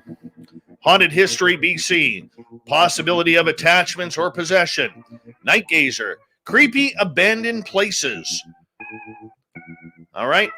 I want to know in the UK, Big Bad John experiencing the joy of the paranormal Geordie, the demon seed. Secret Machines Dave, that there is no afterlife. Andrew, not knowing what you're dealing with. Strafe, Dr. Stephen Greer, if there ever was an evil specter with a twisted lizard smile. Toby, nothing, probably would be excited to death instead of scared.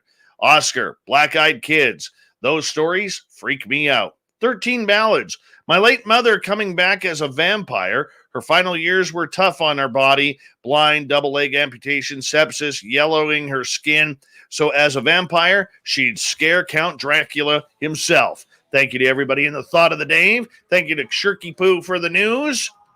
And of course, John Hudson for the UFO report. And Margie and Merle for a great Ghost of the Great White North. We got Mr. Ron Bumblefoot Thal rocking in the background with Little Brother is Watching.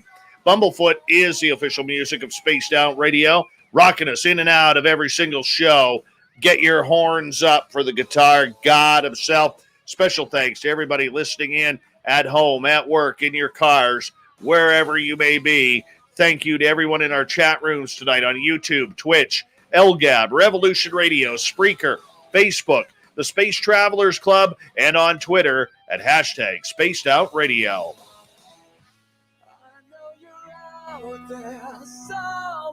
Remember, this show is copyright by Spaced Out Radio and SOR Media Ventures Limited.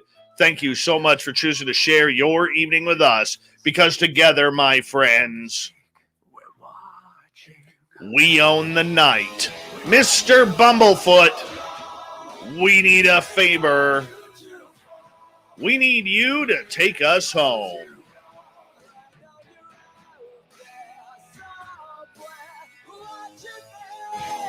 Yes, the Woo train has docked for the night. But soon, my friends, we shall ride again. Your seats are always available. Your tickets never expire. And if you want to bring a friend, yes, we've got room for them too. Good night.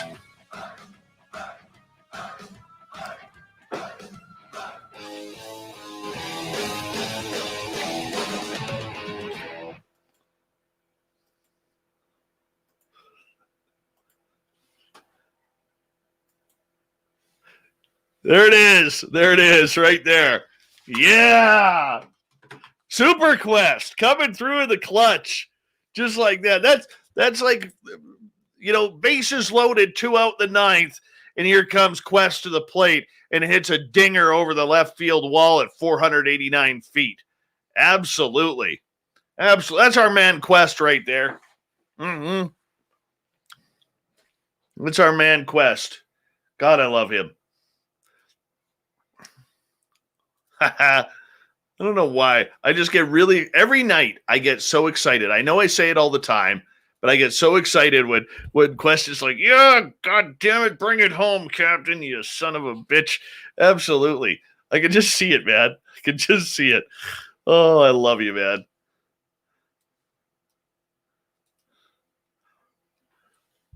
Hey, Lazarus, here's a little piece of advice that I'm learning recently about YouTube channels. And I'm not the best at it, obviously, since we're only at 13,360 some subscribers. But build your channels. This is something that I'm learning is really important, is to build your channels. So, like you're a real regular listener here. So a piece of advice would be to, excuse me, would be to take your channel or take our channel, add it onto your list of channels on YouTube. And that way, when people come to your YouTube channel, if they see that you're following us, and we'll do the same, we'll add your channel as well to our list. And then it builds a community where, we're all kind of building together. So that is something that we've started doing with a lot of channels, and it's absolutely helping build the brand of what we are doing. So if that works for you, give it a try and see how that goes. So that's one way to really build, because it's also easier too that like if you're a supporter of ours, which you are, and we can come in and support you, then what people will do is if they want to see your channel, you can say, because the channels with the smaller subscribers have real troubles. Like for instance, if you type in the Lazarus Project, some people may not get it on their feed. So if you're tagged into a bigger channel like ours or someone else, people can find you that way easier. Much like I pointed to you guys all in the direction how to find the Paranormal Road Trippers for Merle. So, I mean, that's an easy way to do it right there. And this is something that I'm really learning from watching other YouTubers and their channels as well. John, you sounded great tonight. You really did. You sounded fantastic tonight. A lot more clear. A lot more clear. So good job.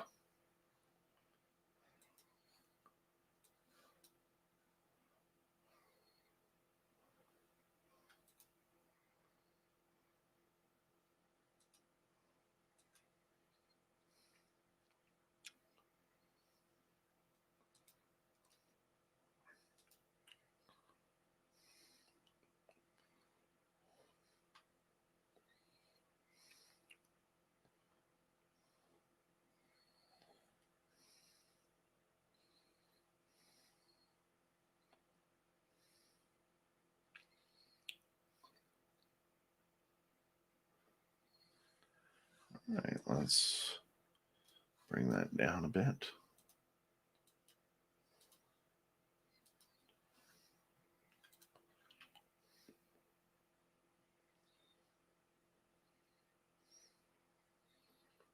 Yeah, Fat Make brings a good point up to Lazarus Project is you could start paying for subscribers like we do.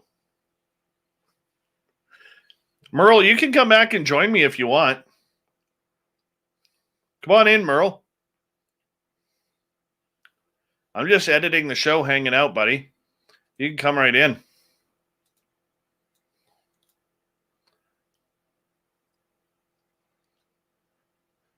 Palma Virtuti in Twitch. You've seen a ghost. Very cool. Come on back in, Merle. Sorry, B-Hoff. It's in the mail, I promise. Promise. All the checks are in the mail.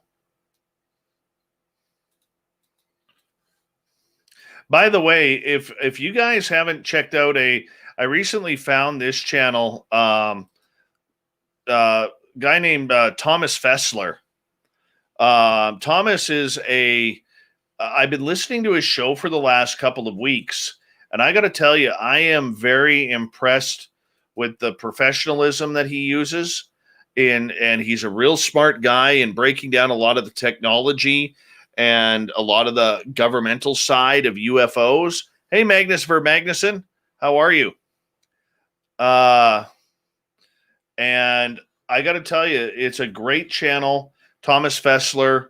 I would highly support our audience getting in there and supporting him as well.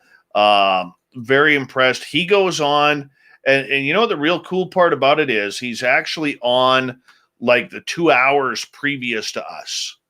So like I know he's Monday through Friday, and Monday through Friday or on Thursdays there's a little conflict with UFO Garage, who we absolutely love those boys. They're literally our number one guys here with everything. But I really highly recommend going in there. I was in his show tonight between 8 and about 8:40 before I had to start on, because I like listening to a good show every now and again while I'm preparing for our show. And I'm just really impressed with his candor, his professionalism, and he just seems to try and do it right. So I have no problem telling our listeners and all of you to go over to Thomas Fessler's channel, FESSLER, and check him on out. It's a great show. Great show. I think you guys would really enjoy it.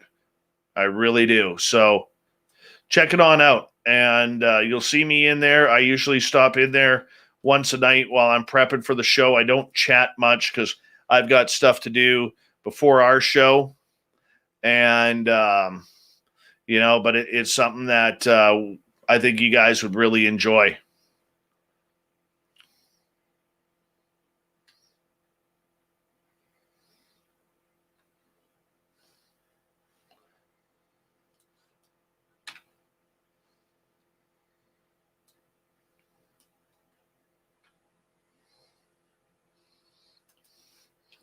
So do Thomas a favor. If you go check him out, tell him we sent you guys there.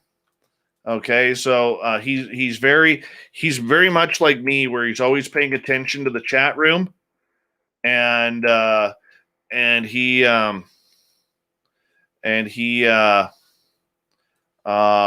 would be absolutely grateful if you say, "Hey, we got sent over here by Dave from Spaced Out." I'm going to see where Merle is. Maybe he went to bed. Come back on, Merle. Your public wants you. See if he'll respond to showing that he's offline.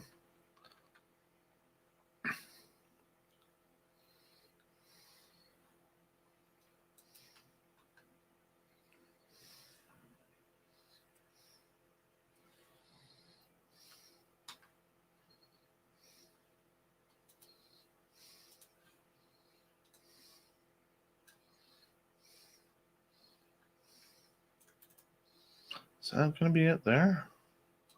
Maybe that's it. Let's go there.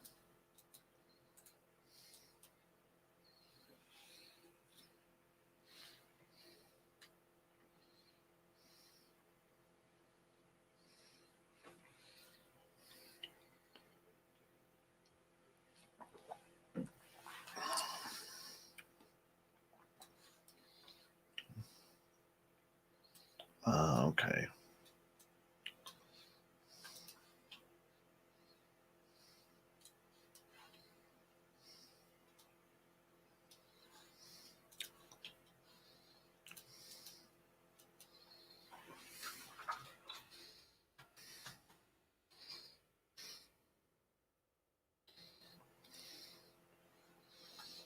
The old Chad Smith Army.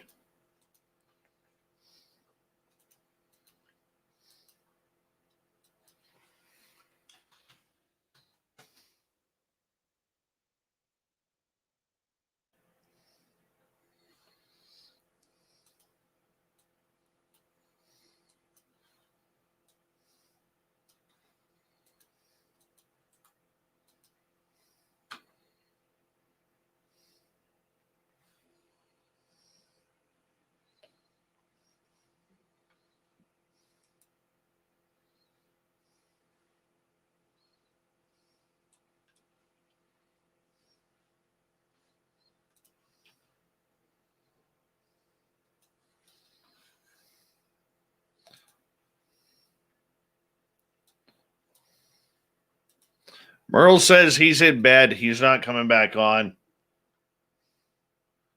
Lazy guy.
Any questions for me? Hey, crunch time. What's happening? Sasquatch, how you doing?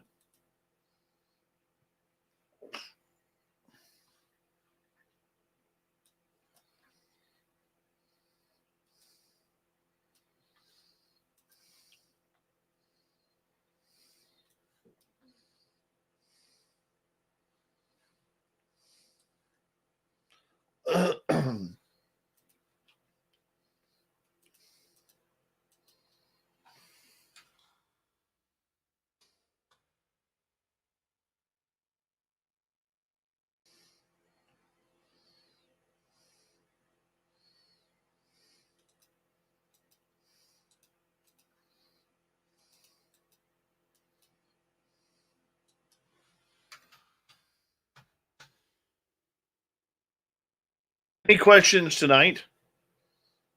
Because I'm just editing here.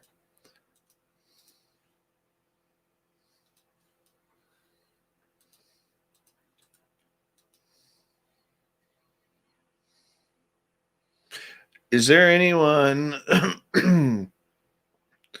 Is there anyone who would be willing to do a step-by-step, in-depth review of their abduction experience? I definitely find one. They're out there.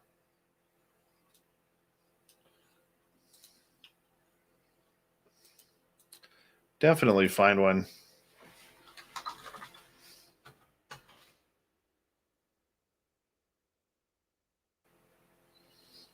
Oh, Margie was fantastic with the woo tonight. Fantastic with the woo. And you know the thing about her woo is, I believe her. I really do. She's just so matter of fact about it that I actually very much believe in her, that she's got some serious woo game. Very serious woo game.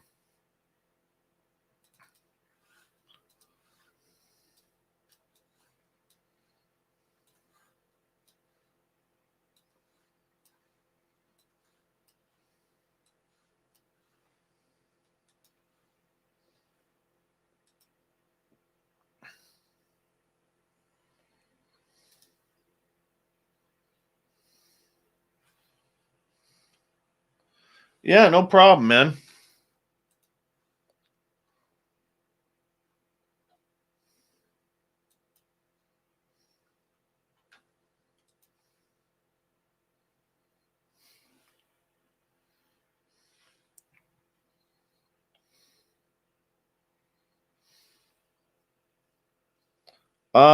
No.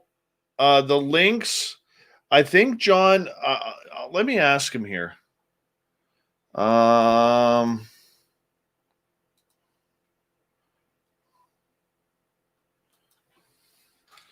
you post your links to the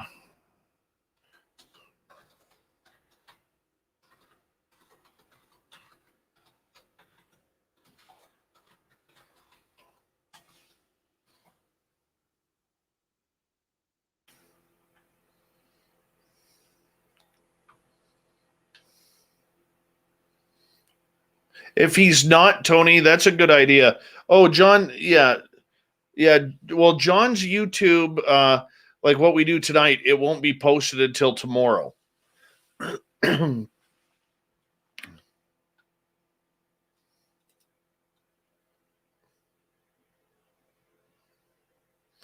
you edit your video feed with Alt F4, please? No.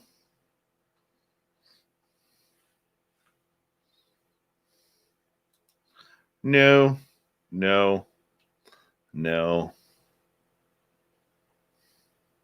You weirdo. Twitch people are so different. They're pretty cool.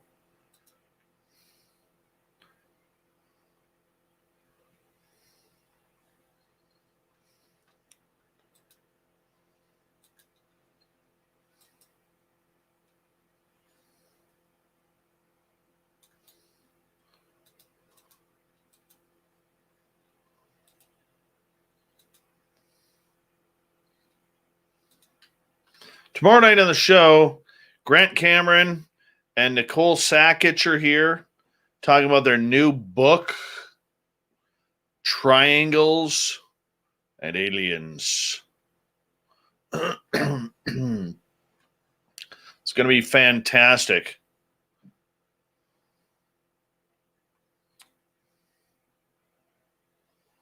Maybe we should make a Chad Smith fake ID t-shirt.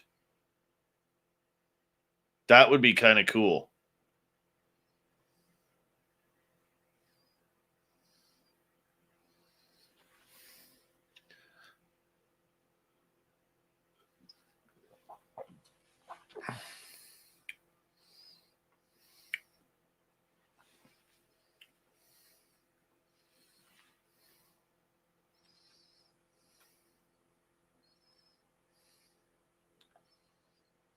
Chad Smith is working right now. Oh, there he is. There he is.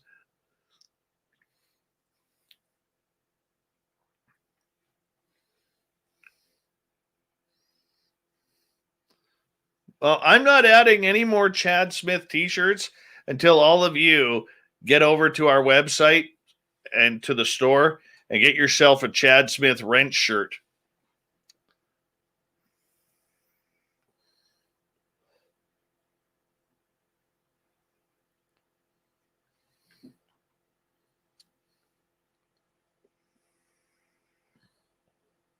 Look who it is, everyone.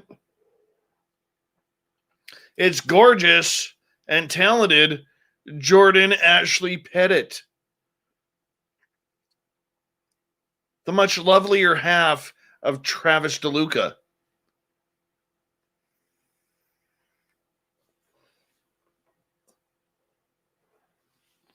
To a freedom, send that to bookings at spacedoutradio.com and info at spacedoutradio.com.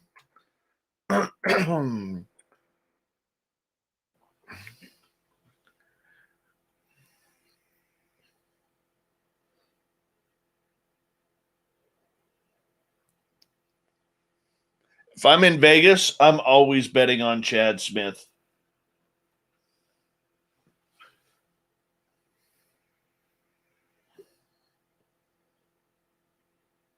Yeah, you all the shipping is built into the price of the site.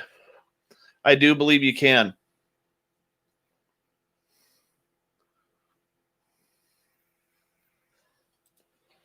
Who is Megan Rose? Is that the journalist? Music? What'd she talk about?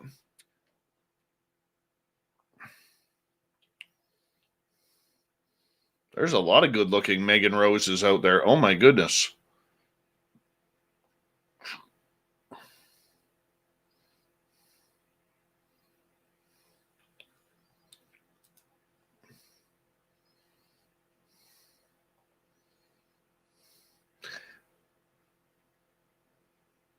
Hey, third phase of moon. How you guys doing? What's happening?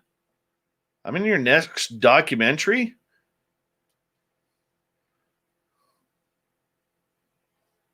What's that one on?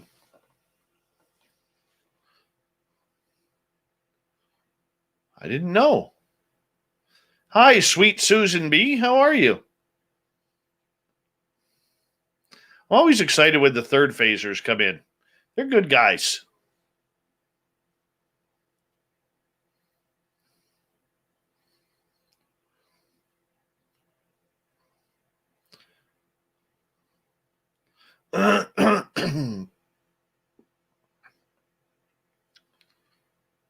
Yeah, good to see you guys. How's Hawaii these days? Or are you still on the mainland here?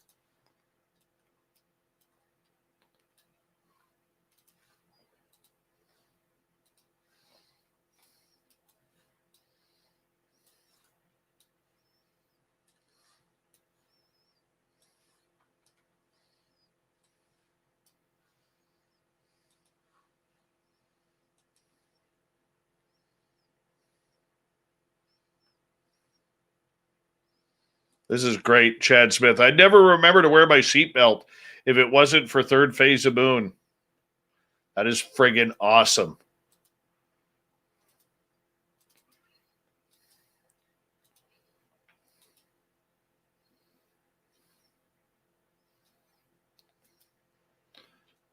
All right, 1 second. I just got to load up a file here.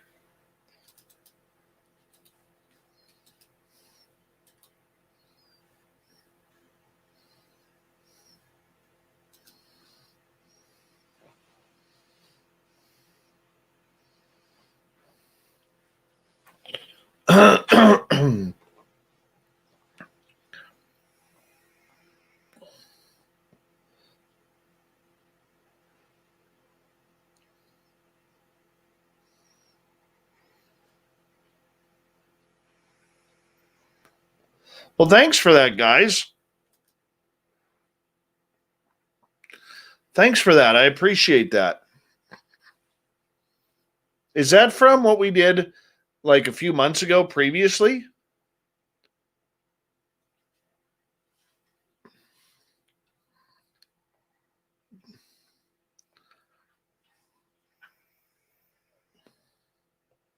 Oh, Paula UU. I meant that with all compliments on the Twitch.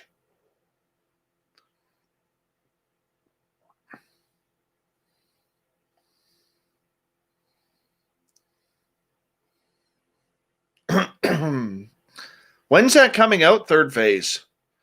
Because I've heard other people talking about it too, and apparently it's going to be friggin' awesome.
What story? My guitars don't have a story. This is the first one I ever got. This is the second one I ever got. This one over here, that one's broken, but it's like the fourth one I ever got. This one's my latest one that I got.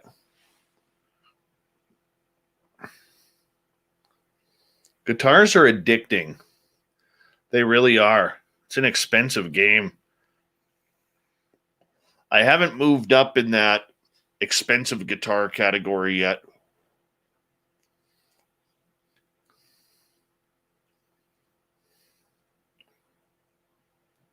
What am I right? This one. That one you like?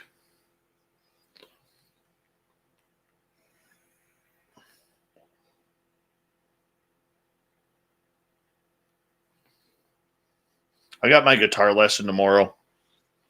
I'm excited about it.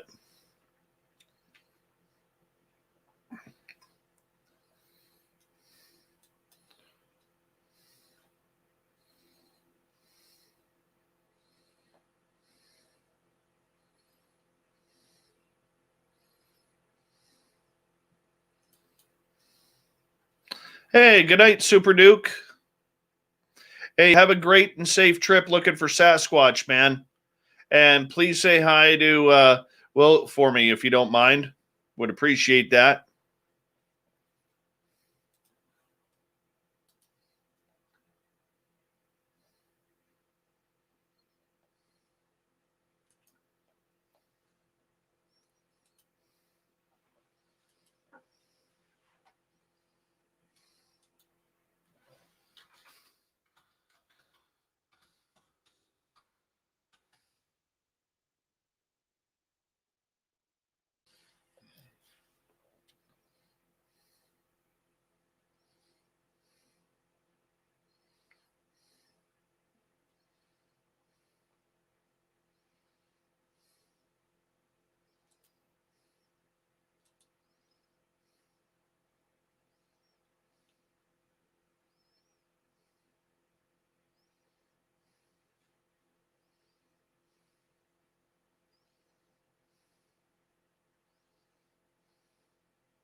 Yeah, thank you, Duke. I appreciate that, and I love you guys. And please be safe out there, and keep on rocking, man. Because it's I know you guys are going to find some good stuff, and I'm looking forward to hearing all the stories from you guys. And so be safe out there. Don't go get raped by a Wookiee. Gallon of gas. I don't know how to translate. Let me gallon to liter.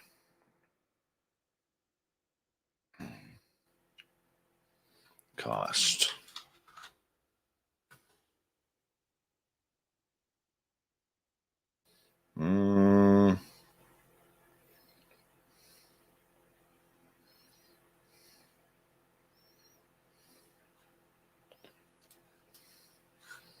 I don't know how to do that translation. We're at about close to $6 a gallon, if not over that. Gas, which is weird and doesn't make sense to any Canadian in our country, about how we have a major gas supply here, and yet our gas is so expensive.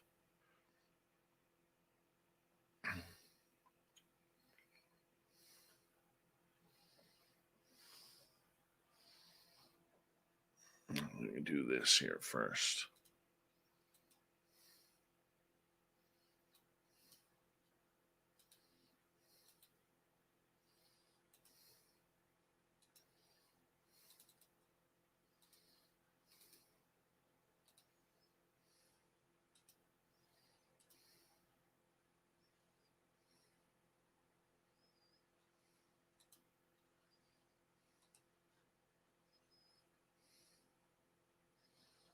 Yeah.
let's see here.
Give me 2 seconds here, people. Trying to figure this out.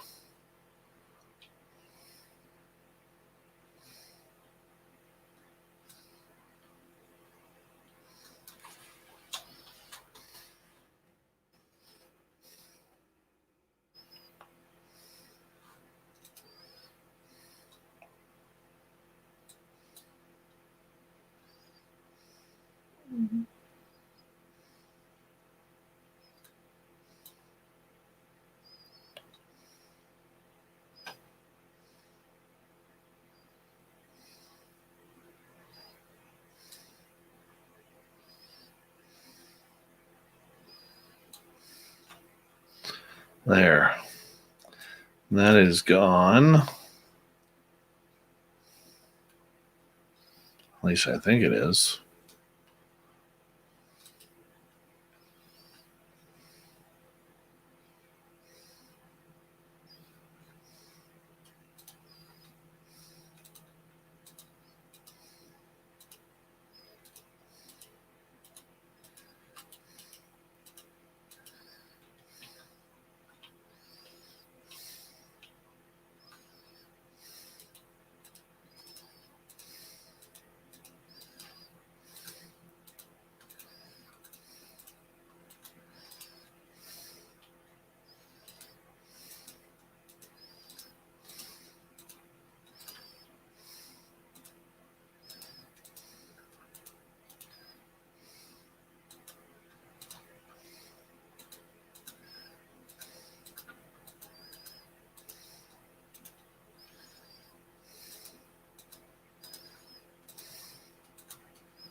This shit out. There we go. Gone.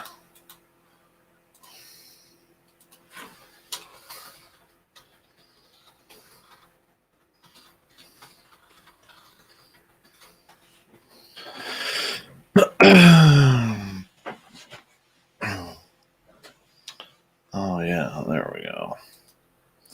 I'll take care of that later. Let's go here. What are we doing here? That should actually be done now.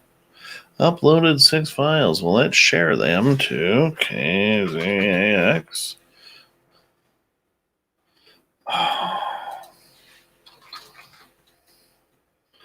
What is going on here?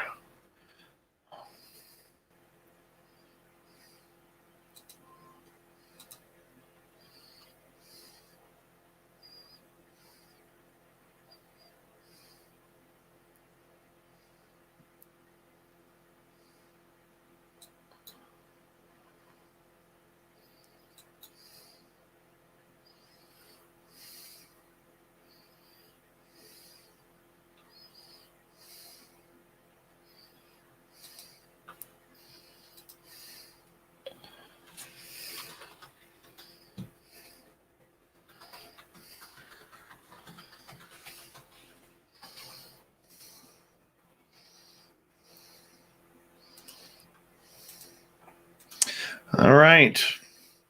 Let me just find something here.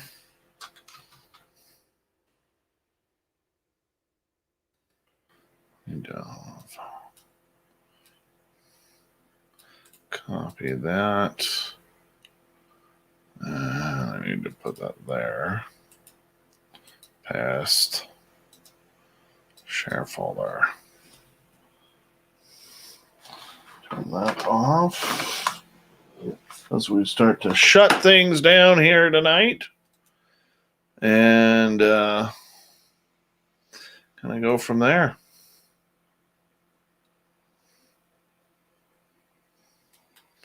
All right. Thank you, everyone.